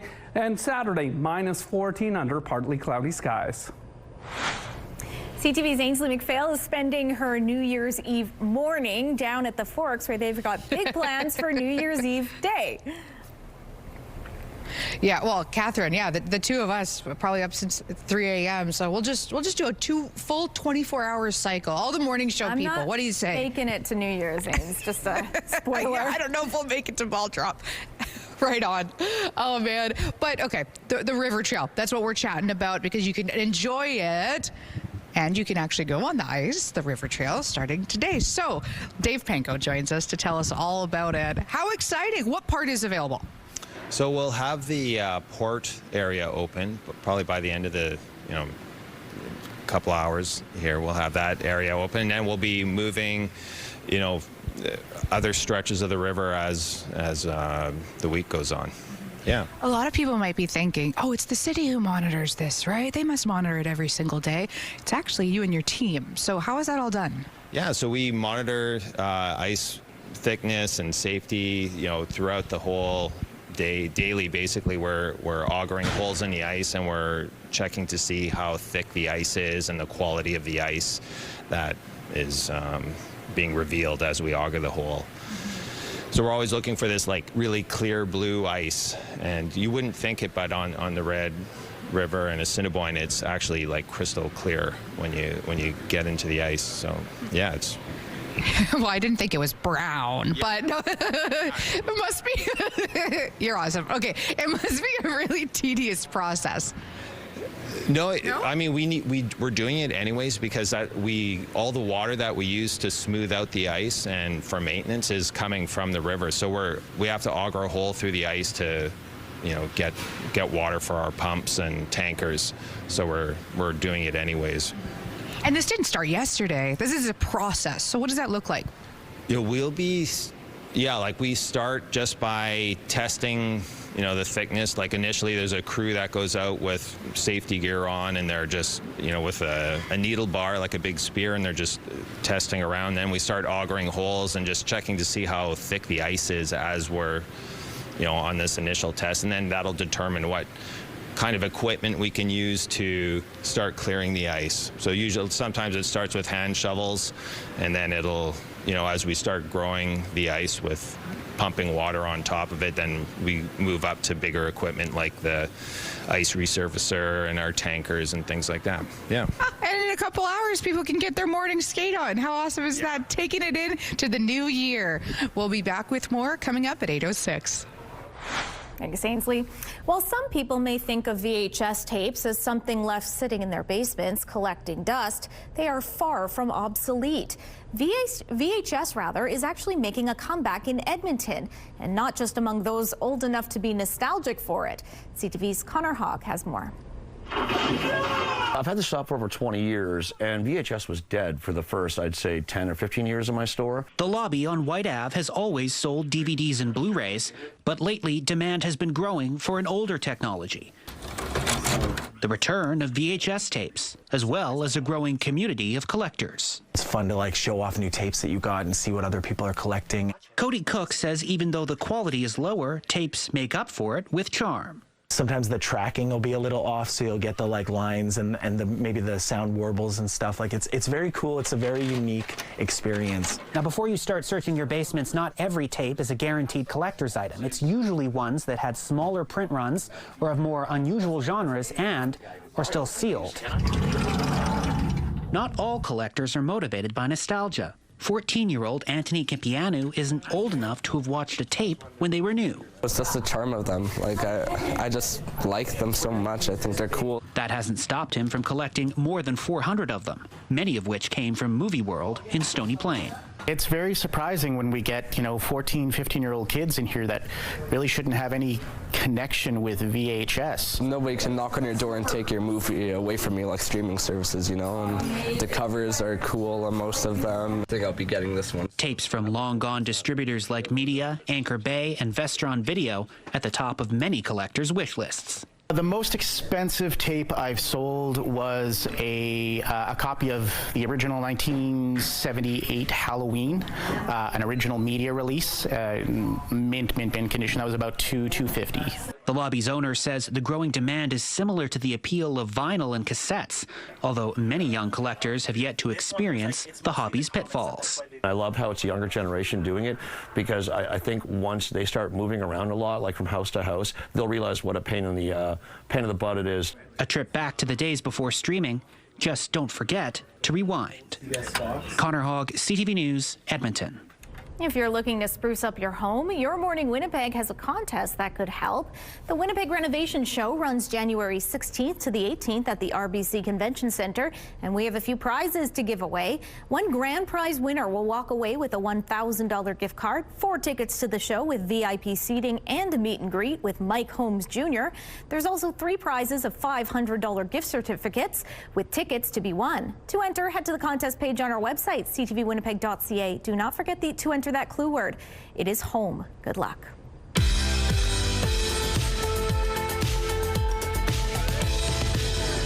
Let's see who's celebrating a milestone today, shall we? Happy birthday, Nancy. Nancy, hope you have a great birthday. Love from your sisters, brothers, kids, and grandkids. And happy 85th birthday to Gertrude. Hope you got a great day going on. Love from your children, grandchildren, and great-grandson Tommy. To submit your milestone, visit our website, ctvnewswinnipeg.ca. Fill out the form at least 2 days in advance. It's also going to enter you into our monthly contest for a chance to win a $100 gift certificate to Party Stuff. Milestones is brought to you by Party Stuff, Winnipeg's balloon headquarters with 3 locations. Weather is brought to you by Canadian Footwear, helping you find the perfect fit. Our high of minus 20 today, well below the seasonal average, though. Our nighttime low of minus 23, right on par for this time of year. Far cry from what we saw last year, though, minus 4 with a low of minus 11. Back in 1896, 2.8 degrees. That would be a real treat right now. Up here on the rooftop, it's cold. It's about minus 19, feeling closer to minus 30. That wind is gusting. It does not feel good. Now, it is New Year's Eve. Plenty of folks with plans tonight. I told you about some of the fireworks shows happening around the city. You can find that on our website, ctvnewswinnipeg.ca. And if you are going out tonight, you're going to want to bundle up. My lips are getting cold up here, but it's going to be around minus 24 late this afternoon into the early evening, feeling closer to minus 36 with that wind chill. Now, if you see someone out in the cold struggling, dial 211. They'll connect those people with some community services. And of course, if it's an emergency, you dial 911. Because it's cold out there and even colder in other parts of the province, including the northern Manitoba, under extreme cold warnings today. But bundle up, folks, as you ring in the new year, and stay safe. 2025 is drawing to a close, with many Manitobans set to hit the town to ring in the new year. And if you want to start 2026 on a glamorous note, well, we've got you covered. Makeup artist Shanicia Ruddock joins us now to show us how to create a shimmery, eye-popping look this New Year's Eve. Shanicia, thanks so much for being with us. Hi, thanks. So when we think about New Year's Eve, we think about sparkle, glamour, shimmer, Exactly. and that's kind of the inspo for what you're going to do. That's exactly what we're going for, yes. So what I love about this is you say any skill level can do it. Yeah, it's really easy, and I find that anyone can do it. If you're really skilled, or if you just have a couple products, you can put it together really easily. Perfect. Well, let's start off. What's the first step here? So the first step, I'm just going to use an eyeshadow palette that has some browns in it. Nice. Just because it matches her skin complexion quite well. And this is our lovely model, Imani Pinder. Thanks for being with us. Yes. So I'm just going to go in first with a little fluffy brush, and I'm just going to use a brown. I'm just going to brush that through her eyelids. I love that makeup technique where you tap it just to get too much excess product. Yes, you want to get the excess off. So I tap it onto the palette, do the other eye, just a bit closer to me. And just kind of get it all over there? Get it all over the eyes. And does this work for kind of every skin tone? It does. Like, you want to use a brown that is similar to your shade. This palette has a lot of different shades, so you can find something that isn't too bold. So we're slightly mimicking the skin tone there. Gotcha. So I just do that. Nice fluffy brush. And we're just going to leave the brown at that. And then I like to use a clean brush just to blend it out a little bit more. I feel blending makes all the difference. It makes such a huge difference. You don't want any harsh lines. And you can just spend that time blending, and it seems to cover up any kind of issues you might have, product buildup, all those things can be forgiven. Then this is called a loose shimmer. So we're going to use that on the inner corners of her eye. So I just tap it with my finger. I don't like to use a brush or anything first. And I just put it onto her eyes. Very New Year's Eve. Right onto the inner corner. That's so fun for going out look, right? Yes. Perfect occasion. And she gets some glitter going right there, and her eyes really shine when there's lights and everything if you're going out. So I just pop that on the inner corners just like that, not too much. And then I use another brush just to kind of blend it, just as we said. And it kind of can be all over the lid? I like to keep it on the inner corners just to not overtake the eye. And I imagine it makes the eyes look a little wider too. Yes, exactly, when you do it on the inner corner like that. And if you have a little bit of fallout onto your makeup that's already done, we just take a clean brush and you just dust it away. But a little bit of glitter on the face doesn't hurt. Goes a long way, right? Yeah, so that's really it. And for just the 2 products. Yeah. So I have a question. I'm a makeup nerd, and I was telling you I'm bad at makeup, but I love it. So should we be investing in very good products? Does drugstore suffice? You know What's your what? thoughts A on lot that? of the makeup products that I use are a mix. I like some high-end products, but I like a mix of drugstore and things like that. These 2 palettes are the palette that I use is quite affordable, and the glitter was maybe $5. You can use the shimmers that come in an eyeshadow palette. Everything can be quite affordable, and it usually gives a similar look. High-end products are nice, but it's not necessary. Not nice for our purse and pocketbooks. Definitely right? not. No, I agree. This is so nice and subtle. I imagine we can even amp it up too. Exactly. Get some more drama in there. If we're going to a bar or something that's dark, or if you're going to a dark dinner, that you could add some more darker eyeshadows initially. You could do eyeliner if you're good at that. You can do different colors of the shimmer, and you can get it really going by doing those things, but you can keep it quite simple this way. Really neat. You've inspired me. You are self-taught, which has also inspired me because you do this professionally now. So tell us how we can follow all your work for this inspo and so many more. Yes, I post on Instagram, and I do that on Looks by Shan with 2 N's at the end. And I post some tutorials on there, and I post my artistry on there as well, so you can find me that way. Wonderful. Well, you are an artist. Thanks so much for joining us and giving us some New Year's Eve inspo. Thank you so much. Hey there, Lindsay Hamilton in the Sports Center newsroom with your must-see moment from Tuesday. And for it, we're taking a trip to North Carolina. We got some college hoops. It's Florida State facing UNC, and Derek Dixon drives the net, finds Caleb Wilson for a ridiculous slam. Now, Wilson had a double-double in the game. No points more electrifying than those. A poster slam capped with a little smile to the fans. Yeah, he knew that one was real nice, and it is definitely your must-see moment from Tuesday. Meanwhile, tonight on TSN, we have a full day of games at the World Juniors, and it caps off with Canada taking on Finland in the New Year's Eve game. You do not want to miss it. Coverage begins 8 p.m. Eastern, 5 p.m. Pacific. That's all for now from the Sports Center newsroom. Have a wonderful New Year's Eve.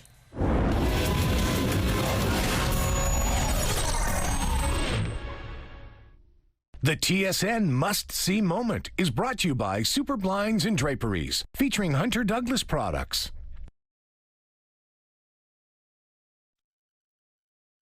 It's Wednesday, December 31st. Today, park development pushback. Why neighbors say proposed pickleball courts threaten the quiet of Henteleft Park. Plus, Canada urges aid. Ottawa joins international calls to increase humanitarian aid into Gaza. And Pop Culture Rewind, the biggest viral moments and headline makers that defined pop culture in 2025. Your Morning Winnipeg starts right now.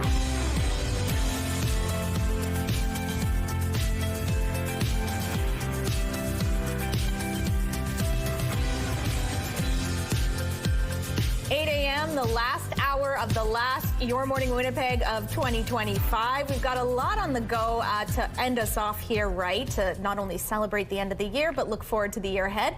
So maybe if your resolution is to get a little bit more control of your space, get organized, streamlined, we're going to be joined by an expert in this category to help you purge, set up a new organization system that actually sticks. So those details ahead.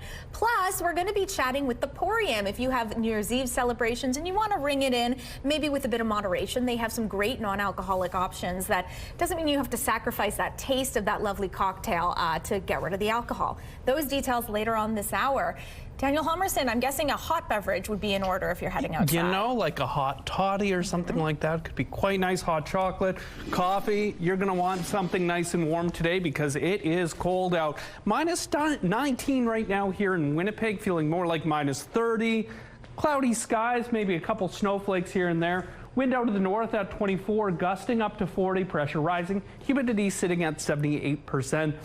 Temperatures are dipping as we move through your Wednesday. Going to get down to minus 24 this afternoon. Going to feel like minus 36. And speaking of cold up north, under a yellow cold warning from Environment and Climate Change Canada, wind chill values between minus 40 and minus 50.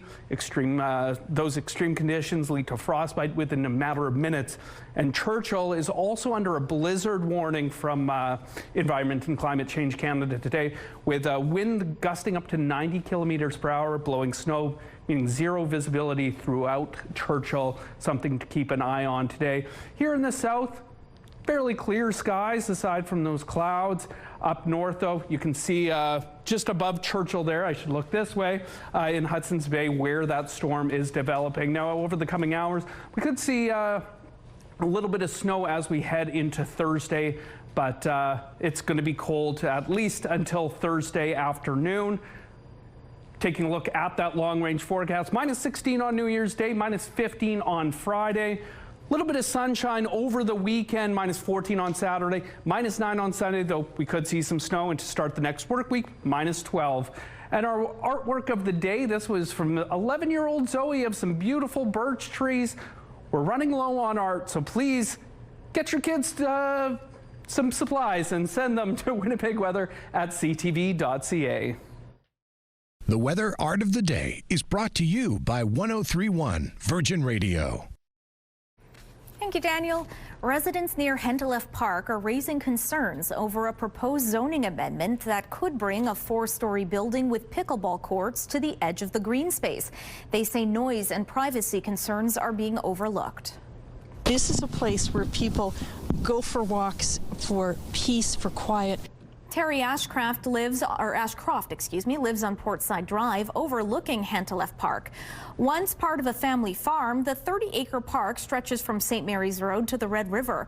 She calls it an oasis, even as development grows around it. But now, Progressive Real Estate Group is asking to amend an original plan, changing proposed townhouses to a 4-story apartment building with pickleball courts. Ashcroft says the court should be shelved in favor of nature, and she's not alone. John Barodi, a longtime park user, supports shared space, but worries more infill will impact privacy. We want to be able to maintain that atmosphere, that quiet, that oasis, that feeling that you can get away and meditate in the area. And when you have a lot of big buildings around, that's really difficult. City Councillor Marcus Chambers says the proposals will go before the Riel Community Committee on January 7th. He says council originally supported the project because residents favored the townhouse plan. The developer confirms it has heard those concerns, saying the courts were a placeholder for a children's playground originally planned for the site. The proposal will be discussed further at a public hearing. Canada has joined an international call to increase the aid going into Gaza. Canada is one of 10 nations that signed the statement declaring, quote, serious concerns about the renewed deterioration of the humanitarian situation in Gaza, which remains catastrophic. They are calling on Israel to open border crossings to increase the flow of aid and ensure the UN and other aid groups can operate there. Israel says it is suspending around 25 humanitarian organizations, including Doctors Without Borders, for failing to meet its new rules on vetting staff working inside Gaza. The newest appointments to the Order of Canada were announced this morning. There are 80 new appointments. Members named to the order include 7-time Olympic medalist Andre DeGrasse.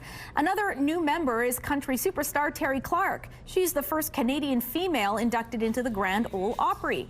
Also appointed to the order is Nardwar, who is being recognized as a journalist and a cultural innovator. Sure is. New Year's celebrations are starting to get underway, including in Brazil. Every year, people in Rio gather on Copacabana Beach to honor the African sea goddess named Yemanja. They bring a statue of her to the shore, offering her flowers and songs to say thank you for the blessings of the past year. On February 2nd, people will come back to the beach to launch her into the ocean. Taking a look at the current traffic situation along the Norwood Bridge, getting a little bit busier out there, but of course, we're not expecting terribly heavy rush hour volumes, rather. If you have any traffic volumes or tips to share, you can always text them to us at 10400.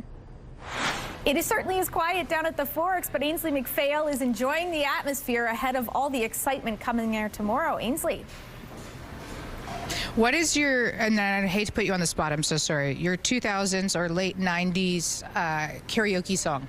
Oh, I thought you were going to go New Year's resolution. Probably like something Spice Girls. Probably I was still in the throes of that. Yes. Wannabe, maybe? What about you?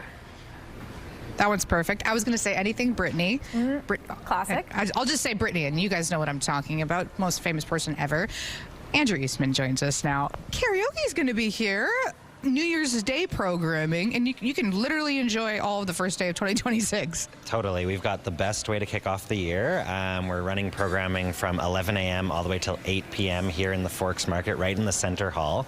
So for the third year in a row, Sin and Mark Consultation will be hosting our world famous drag brunch here in the Forks Market to kick off the new year. We'll have DJs throughout the day, keeping the vibe going. And then this year we're adding karaoke, as you say. So from 5 to 8 p.m.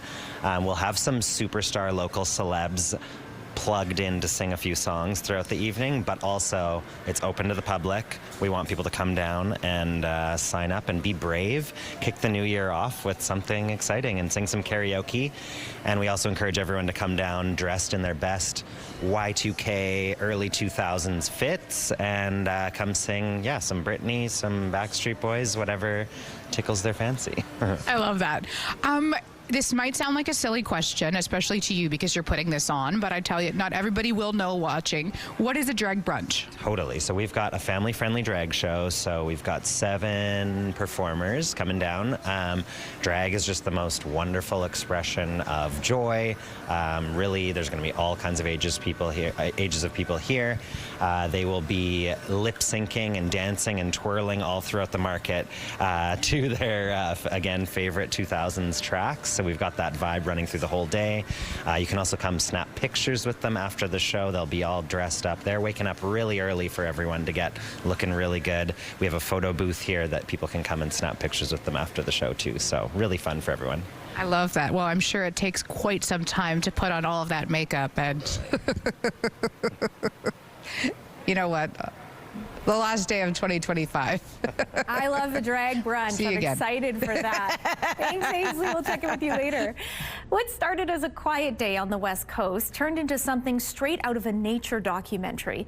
A local diver was testing a new camera when the ocean delivered an unforgettable surprise, and it was all caught on camera. Adam Sawatsky reports. Bit of overcast and calm water. Before it turned into an extraordinary day, went down to the dock. Peter Maris says it began being quite ordinary. This is the 360 camera. The underwater videographer was trying to see if he could tie this new camera to that old fishing pole and reel it in and out of the ocean when the line broke. I thought, that sucks. But before Peter could dive down to fetch it, a flock of birds and a herd of sea lions started feasting on a school of anchovies. A little bit like a National Geographic moment. Until the unexpected arrival of a humpback whale. Holy turned the moment into a lot like one. Oh, man, it was thrilling. And that's when Peter's wife and partner at Rendezvous Dive Adventures, Kathy Johnson, started recording the whale joining the hunt too. I mean, anything that size, that close, it almost took your breath away. Their dog, Sam, was equally astounded.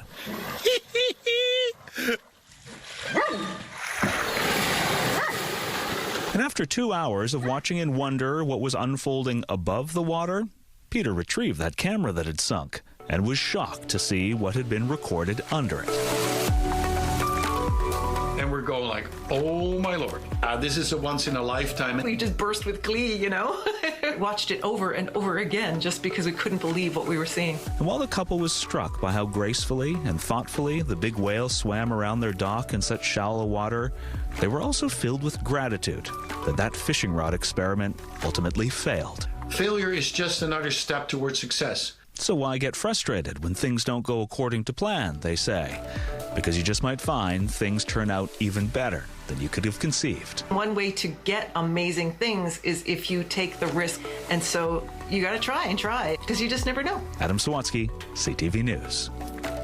The Bathfitter Live Eye is brought to you by Bathfitter, your bath and shower experts for more than 40 years. A cold start to New Year's Eve, minus 19 here in Winnipeg, feeling more like minus 30.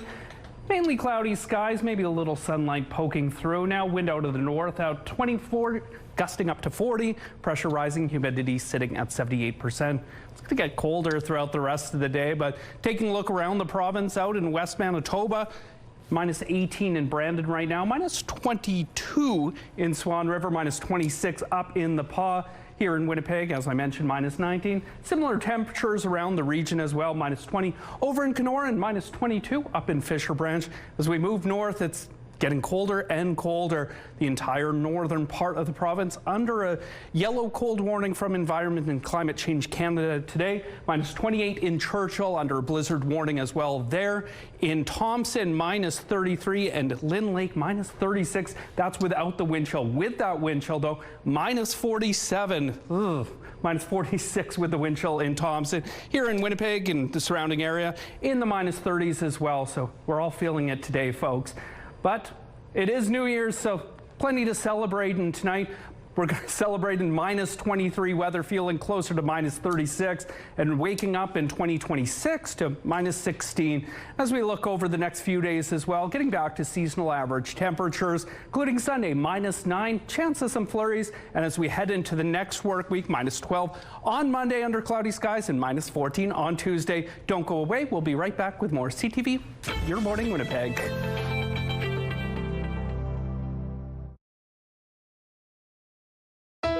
Give a child a winter coat. You give them the means to go to school on a cold day, a chance to play outside, because no child should be freezing cold. Donate to Coats for Kids. Proudly sponsored by United Way Winnipeg and CTV.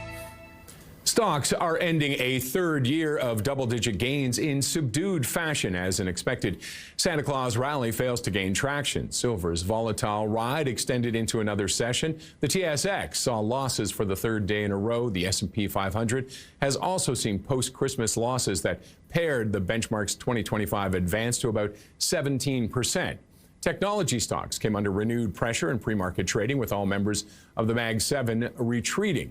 Investors have reaped strong returns in a market that's been powered by optimism about the vast economic potential of artificial intelligence. It hasn't been a smooth ride, though, with traders weathering swings triggered by U.S. trade policies, geopolitical tension, and bouts of concern over lofty valuations. Warner Brothers Discovery Inc. plans to once again reject a takeover bid by Paramount Skydance after the rival media company amended the terms of its offer, according to people familiar with the company's thinking. The Warner board hasn't made a final determination, but will meet next week, said the people, who asked not to be identified, discussing internal deliberations. Among the board's concerns, Paramount has yet to increase its offer, which Warner Brothers earlier rejected as inferior to one from Netflix. Those are your morning business headlines for the last day of 2025. For BNN Bloomberg, I'm Roger Peterson. With 2025 drawing to a close, so many of us set up New Year's resolution, whether they're health or financial goals. And if you're hoping to spend 2026 in a less cluttered, more streamlined space, we have just the person to show you how to do that. I'm talking about Mandy Burnson, the owner of Calm the Chaos Assistant, specializing in helping Manitobans get control of their homes. Mandy, good morning. Thanks for being with us. Good morning. Thanks for having me. I love organization. I love purging. So this is right up my alley. But I think for many folks, they can get daunted. They have that area of their home that has just become the dumping ground, and they don't know how to get started. So what's the first way to take that step towards a more organized life? First step is you have to purge. You have to declutter, especially after Christmas. You're getting all these new things, so the perfect time, right, to get out with the old. So step one, purge, declutter, recycle it, sell it, donate it, but it's hard to organize lots of stuff, right? So you have to streamline that, and systems won't work unless you have the right amount of stuff, right? Oh, well, that's the other thing. I think sometimes we build up these bonds to things that don't love us back, or we don't have a use for them. So just ripping off the Band-Aid, throwing out that first item that doesn't have a place in your life is so freeing. Yes. So once you have done that purge, that's when the fun starts. Yes. You've brought a couple of aids, if you will. So take us through some of the things that can help get our life into good bins, good organizational strategies. So first you want to organize like with like, right? I know all of you have that electronics in every area of your house. Cords, chargers, probably half of them I don't need. Right, oh, I know, exactly that. So put them in one space. You want to create homes for things. Every single thing has a home, so when you take it out, use it, it goes back to its home. Okay, so then that's where bins come in, bins, baskets. And they're see-through for a reason. See-through. You want to be able to see what you have. I work with a lot of clients who have ADHD, and a lot of times it is out of sight, out of mind. So if you can put them in clear bins, and so then you can see what you have. And label everything, okay? So these are just some label makers that I have here. These are, I can get these off Amazon. They use an app on your phone. This is a classic one that some people might have, but right, every single thing is labeled, and that means everybody in your home can find the things, right? So, and these are some fun things too, right? So, and it also doesn't have to be expensive. These are from IKEA. This is from Dollar Store, right? So You don't have to be spending $30 on one clear bin. And there's also that move a little while ago to like color code everything. Yes. I think the main takeaway here is the system only works if it's usable. Yes. If you can keep repeating it, if it's not overly complicated. Like if you are not consistently going to put your pasta in that cute clear bin, don't start. No. You guys, you are busy, right? You don't want to complicate your systems. Make them functional for your family. The home edit's cute, but it's probably not going to work for a busy family with 3 kids all in sports. And also that mental load that's off when you look at a clear space, when you feel like you know where everything is, where you don't feel overwhelmed by the clutter. It's so mentally freeing. Yes. But it can be just very challenging. Sometimes it's okay to ask for help, and that's where you come in. Oh my gosh, yes. Let's normalize asking for help, okay? We are going every which way. We're trying to, especially moms. Moms are my main client. Demographic, and demographic. They are trying to run a household. They're trying to get their kids to appointments, sports. When are they doing all this stuff? So if we can create systems that work, then when they come home, it's just a calmer, like, feeling in the home. And that's where you come in. Yes. Folks can find you online? Yes. Calm the Chaos Assistant. Follow us on Instagram, same thing. And then we have all like the fun before and afters, and like, let's just normalize asking for help. Let's do it. Okay, we're gonna leave it there. Give you some inspo for 2026. Mandy, thanks for joining us. Thanks for having me. Well, it's cold up here on the roof. If you have a bin of winter accessories, grab that today. You're going to want it. Minus 19, feeling more like minus 33. That wind coming out of the northeast at 35 kilometers per hour. I wish I was wearing long johns right now. And it's going to stay like this throughout the entire day. Actually, temperatures dipping down to around minus 24 later this afternoon. We saw a little bit of snow this morning. Seems to have ended for now. But yeah, those cold temperatures, minus 24, going to feel more like minus 36. So if you're going out for New Year's tonight, please make sure you bundle up. If you're heading out and you're taking a cab or Uber, make sure you still have a coat. I remember all those memes about Winnipeg girls going to bars wearing nothing but a skirt. Don't be that girl. Put on that jacket, stay warm out there, folks, and have a safe and happy New Year's Eve and New Year's Day. You may want to stick in as well. Minus 16, but going to feel a little closer to minus 27. Our Skywatch pick of the day, this one comes from Kim. She's visiting her parents out in Matlock, sent this one in. Please keep them coming at Winnipeg Weather at ctv.ca, and don't go anywhere. We'll be right back with more Your Morning Winnipeg. Weather is brought to you by Garage Masters, your complete garage specialists.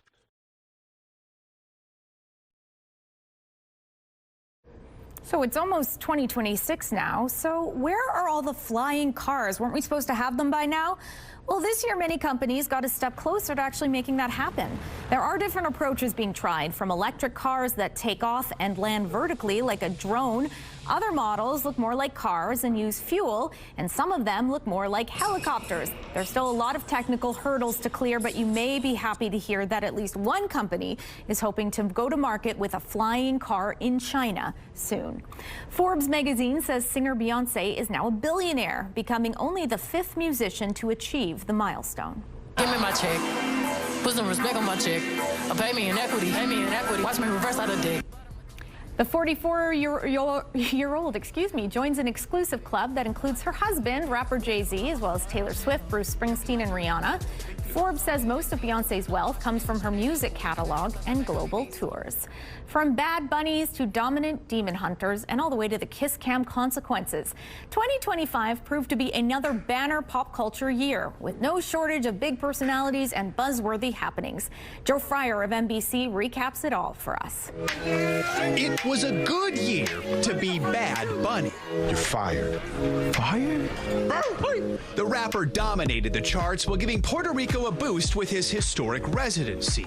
Taylor ended her record-breaking tour, then swiftly launched a new era. This is my brand new album.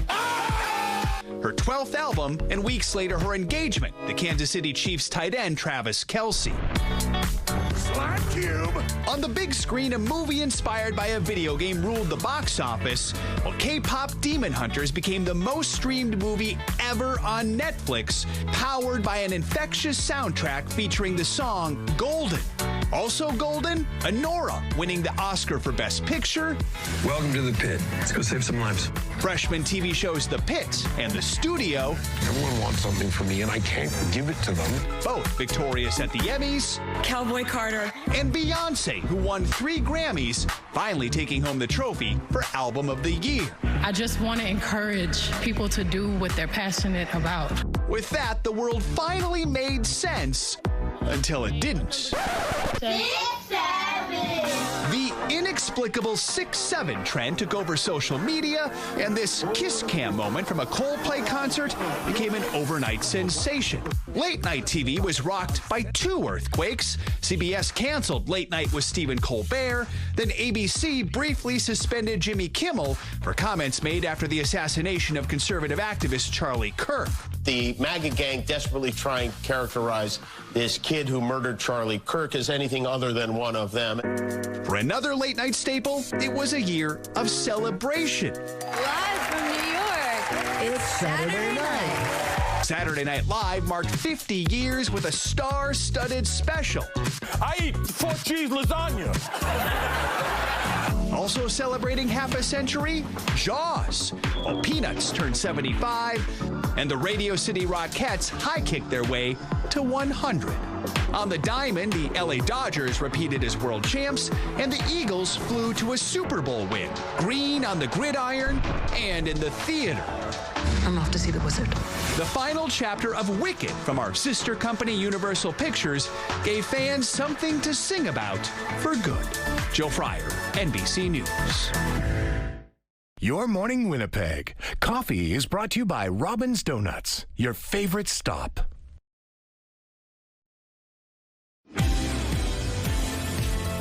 Minus 19 outside right now, feeling closer to minus 33 with that wind chill. Mainly cloudy skies, though you can see the sun poking out there. Wind out of the north-northeast at 35 kilometers per hour. Pressure rising. Humidity sitting at 78%. Saw a little bit of snow this morning. That seems to have ended for now, as the temperatures just slowly get colder and colder as we move through New Year's Eve.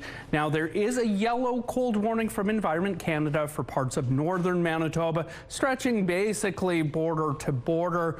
Wind chill values between minus 45 and minus 50, and a risk of frostbite there. Churchill is also under a blizzard warning today, with a 0 visibility expected heading into New Year's Day.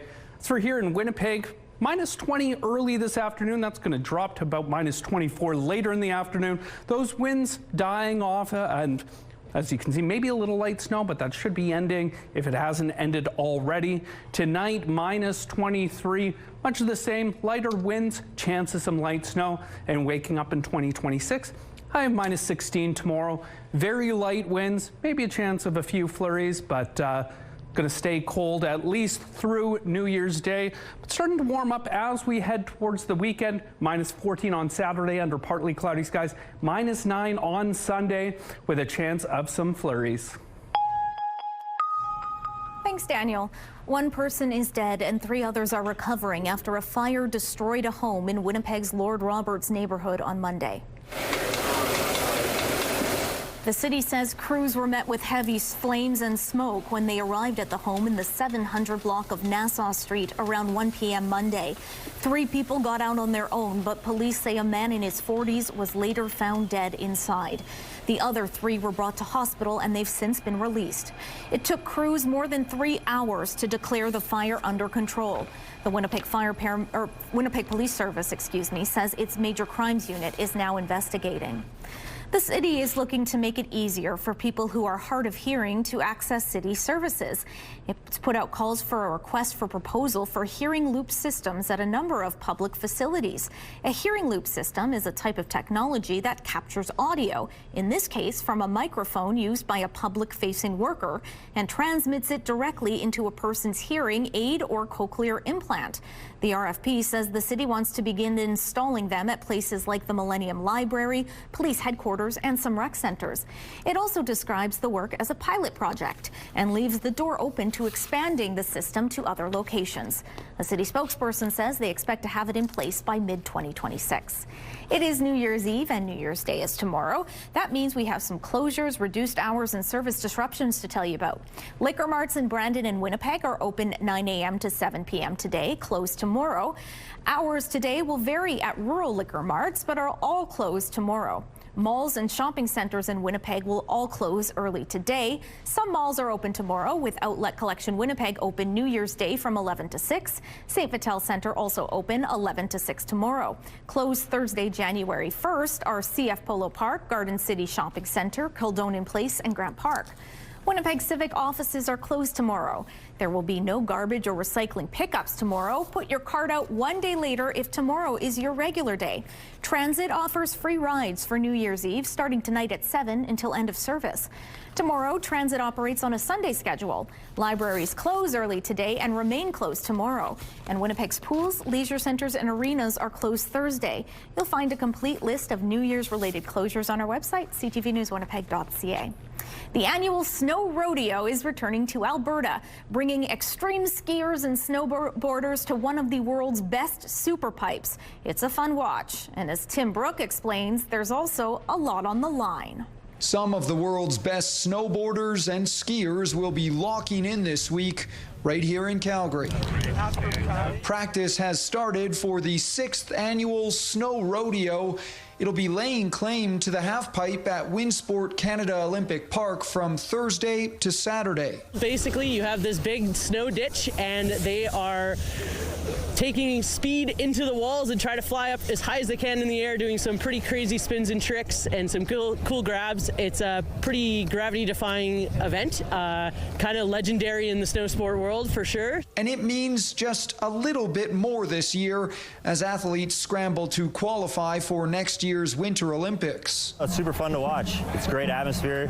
The last couple of years there's been a ton of people. It's an extreme sport. Yeah, I mean, it's unreal. You know, you dream of it for so long, and it's surreal for sure. Free skiers and snowboarders from around the world will compete, but most eyes will be focused in on a handful of locals. Born and raised here, grew up here, rided here my whole life, and yeah, I'm just excited to put down a run in front of my family. Some here have already traveled around the world and represented Canada at prior Olympics. Still, they all tell us they mark the Snow Rodeo on their calendar. I think it's such a fun event and cool for Calgarians to come out and be able to watch this, because it's not often you have a bunch of World Cup athletes training in this pipe. The free events kick off on Thursday. Riders can't wait. I mean, we compete for you guys, we compete for the fans, we compete also for ourselves, but we like to put on a show for sure. Tim Brook, CTV News, Calgary. Taking a look at the current traffic situation around Kenaston and Sterling Lyon. Pretty quiet, rather. A lot of people staying in on this New Year's Eve. But if you have any traffic tips or updates to share, text them to us at 10400. A look now at your gas prices. The Canadian average stands at $1.22. The provincial average significantly lower at $1.12. In Winnipeg, the average is $1.10. The lowest price in the city, $1.04. All this information is on GasBuddy.com. Checking in with our question of the day, we wanted to know from you, where is your preferred place to spend New Year's Eve? Let's see what you had to say. Mac loves going to the Manitoba Moose game every New Year's Eve and then relaxing at home. Happy New Year. Happy New Year to you, Mac. They do a good job over at Canada Life Centre. Marlene likes to stay home with some good food and watch New Year's countdown. Happy New Year. Susan also loves staying at home. Cheryl also likes staying at home with family and friends, playing games, ordering Chinese food from Dalitz. Is that correct? Best food in the city. Gina's plans for tonight: snacking, cuddling up, watching Blue Bloods. I like it. Andy, your morning viewer, said favorite place to spend New Year's Eve: home. Everyone's kind of on a consensus on this one. Thanks for your responses. Ainsley McPhail is headed outside on this New Year's Eve day. Do you have plans to head out, Ainsley? I can't believe that in this city we do interviews about whether or not the river is frozen in -33 weather. Like, it's a big mystery whether or not it's going to be frozen by New Year's. Shockingly, it is. Blair, Good morning. Good morning. Sorry, I'm such a pessimist. Actually, maybe I'm an optimist because it's frozen now. We can go skating. Now, yeah. So this is great. This is exactly what we wanted. What we want to have. We want to have the ice frozen to a certain level that's safe for people to skate on. It looks like I'm crying because I'm so excited about it, but the wind is just a little bit cold. Yeah. So tomorrow we're officially going to open the Nestaway River Trail, so people can come out and skate and walk. There's even going to be a bike trail. So we're really encouraging people to, kick off 2026 in the best way. Mm-hmm. And lots to do for New Year's, including skating. Yeah, it's not just skating. We also have our New Year's Day celebration is like a Y2K celebration. So we go a little retro with like late 90s, early 2000s. We're going to have some entertainment on that theme. We want people to dress in that theme as well. We have food inside and outside. We have everything the market provides. Plus we have Raw Oyster Bar that's going to be having oysters tomorrow. There's going to be an action-packed, family-friendly, free day at the Forks. That's a lot of F's, but it's all good things. And entertainment, too. You did touch on this, but you can actually perform karaoke. You can see a drag brunch. Yeah, so we have the drag brunch, and then also we're going to be doing karaoke in the Common, and all that will be the Y2K sort of theme. So there'll be local artists performing in that karaoke, but also just every regular day citizens. It's almost like it kicks off.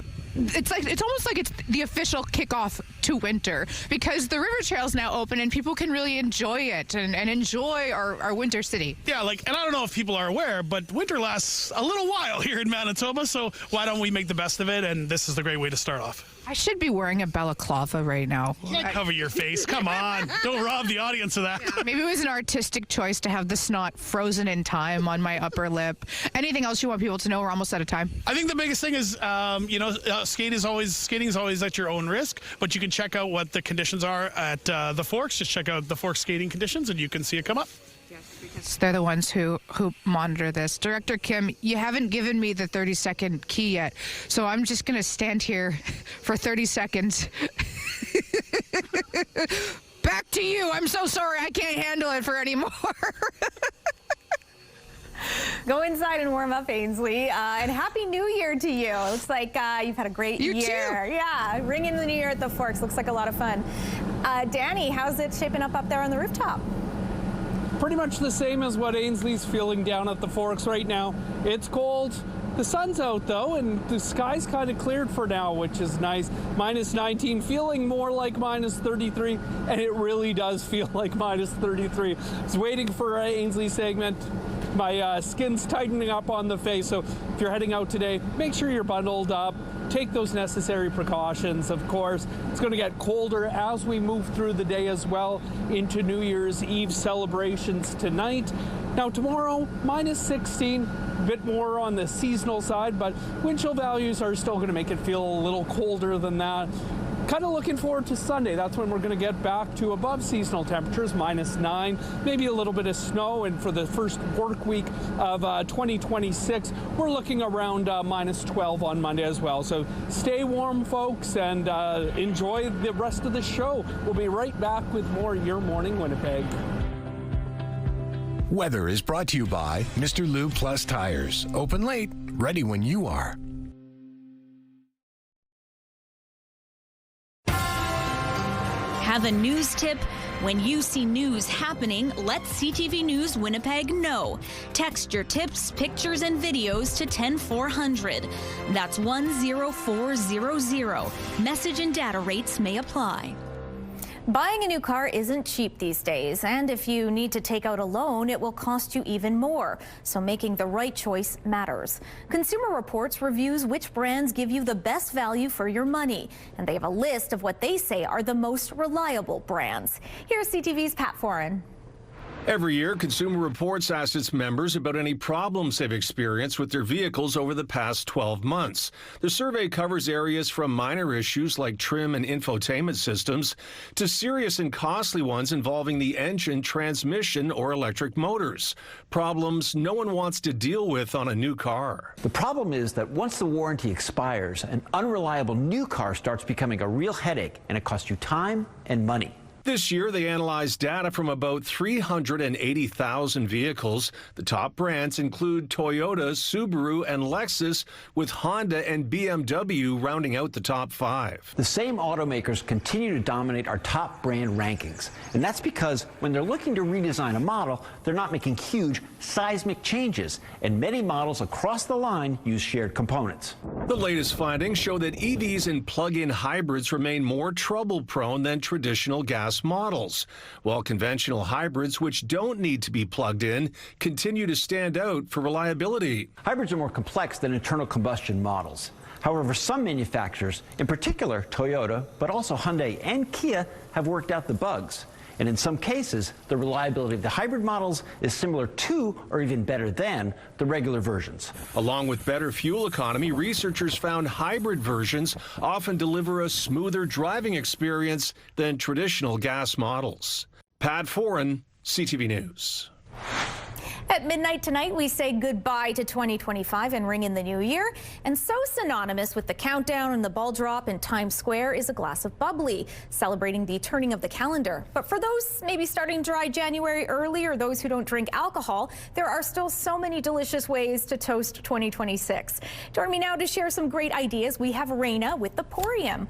Raina, good morning. Thanks for being with us. Good morning. Thanks for having me. I think this non-alcoholic kind of trend is not just a trend. I think it's here to stay. Have you been seeing that in your shop? Absolutely. I mean, going back 5-7 years ago, we had 2 products on the shelf, and now I have an array of products: wine, spirits, ready-to-drink cocktails. That's what's great about it is I feel like before you had kind of a weird tasting beer and a sparkling apple juice. Those were your options. As you can see by this bounty, there's a lot more now. So take us through some of these goodies you've put together. Well, classically on New Year's, what we want to do is celebrate with some bubbles. So I have brought a couple of different bubblies, whether it be white rosé or we have a sparkling non-alcoholic Shiraz, which is really cool. I love the rosé. I drank that one last New Year's, so. Yeah. It is by far one of the more popular ones. Yeah, I can see why. And then over here, you don't have to forget about the cocktail altogether. No, right? You can do mixology with flavors that are reminiscent of your actual drink. Some of them you have to prepare yourself. Some of them are ready to drink, like our espresso martini, which was the big hit this year. Yeah. And then it's kind of fun though, because I like mixing drinks personally, and if you are not drinking as much alcohol, that kind of fun ceremony of it all can be gone, but this brings it back. Absolutely. And then over here, some wines, it looks like? Everybody, the classic wine, everybody wants to have it with their meal, you know, depending on what you're having this evening. But we have a great selection of different wines. They're not just non-alcohol, they're de-alcoholized, some of them. So they used to have alcohol. They've scienced the alcohol out, so it tastes more like our typical alcohol wine counterpart. It keeps that character. Exactly. And you have some gummy bears, which is really drawing. Well, they're cocktail flavors. Oh, so delicious. I love it. And we also kind of skipped gummy bears, cosmopolitan gummy bears. These bonbons look good. And then what have we got over here? Is it more spirits? Well, yeah. If you are a classic, rum and Coke, or you want your rye and 7 or ginger, we have something for you as well. So some ones that we know of, like gin and rum, and then we also have things that are like herb infused and root infused that are a little bit more dense and a little bit more flavor driven. Yummy. And this is for those doing dry January. You actually have a really cool event all celebrating non-alcoholic drinks coming up in January. Well, yeah, because some of our New Year's resolutions is to not drink as much. So on the 10th, on January 10th, in the afternoon, we're having a non-alcoholic cocktail class. Fun. So we're bringing in one of our importers to show us how to make cocktails. And I mean, they're not just your rum and Coke. We did a raspberry Floridora last year that was gorgeous, but also drank so well. Oh, that's exciting. Well, folks can find you on Portage Avenue in store? 942 Portage Avenue. And online as well? Online. Awesome. Well, Raina, Happy New Year's. Happy New Year's to you. Cheers. Cheers to you. Danny, cheers to you. How's the New Year shaping up? Well, the sun's out, that's a positive, but it is -19, feeling more like -33 as we say farewell to 2025. Wind out of the northeast at 35 kilometers per hour. The pressure rising, humidity sitting at 78%. It's going to stay cold throughout the day. It's been a pretty uneventful morning aside from those wind chill temperatures. A little bit of light snow has tapered off. Could see a little more as we move into 2026. But taking a look at our 7-day forecast, high of -20 today. It's going to dip down to -24 later this afternoon and feel closer to -36. New Year's Day, -16. Chance of some snow as well. And as we look into the rest of the week, getting back to seasonal average temperatures. And as for now, we're going to head to break. We'll be right back with more CTV Your Morning Winnipeg.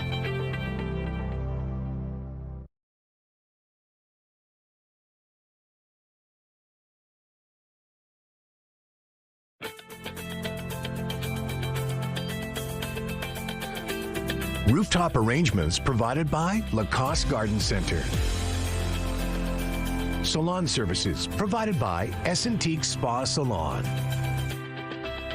Wrapping up this show this year, we've got a couple of fun videos to show you now, and it includes a preview of tonight's New Year's Eve ball drop at Times Square.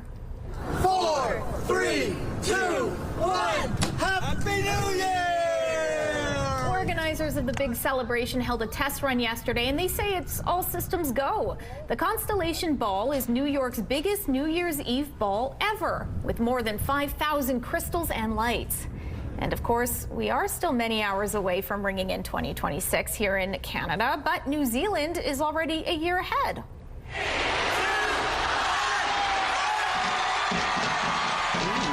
Check out the incredible fireworks, right? That's from the Auckland Sky Tower. Earlier in the night, the tower featured lasers, wow, and projections showcasing special moments submitted by the public. I'm like counting down the minutes here. Organizers say more than 1,000 pounds worth of fireworks are being used to usher in the new year. Let's do that on the Esplanade Riel, right? Right? That would look cool. And about 1 million people gathered in Sydney to ring in the new year at the Harbour Bridge. This is a celebration that never disappoints, my goodness, because the show involves 40,000 fireworks stretching 7 kilometers along the harbour. This year's event in Sydney also honors the victims of the Bondi Beach attack. And there was a minute of silence an hour before the fireworks. What is the budget on that show? Yeah. It does not exist, I would think. You were saying maybe we could do that at Esplanade Riel one year. That would be nice. That would look incredible. Yeah. New Year's Eve plans? Having some people over and then probably braving the cold and going out for a bit. So nice. My boyfriend and I are eating Domino's, so there you go. There's nothing wrong with that. Okay, we're going to leave you with fireworks from Australia, but from all of us here at Your Morning Winnipeg, Happy New Year!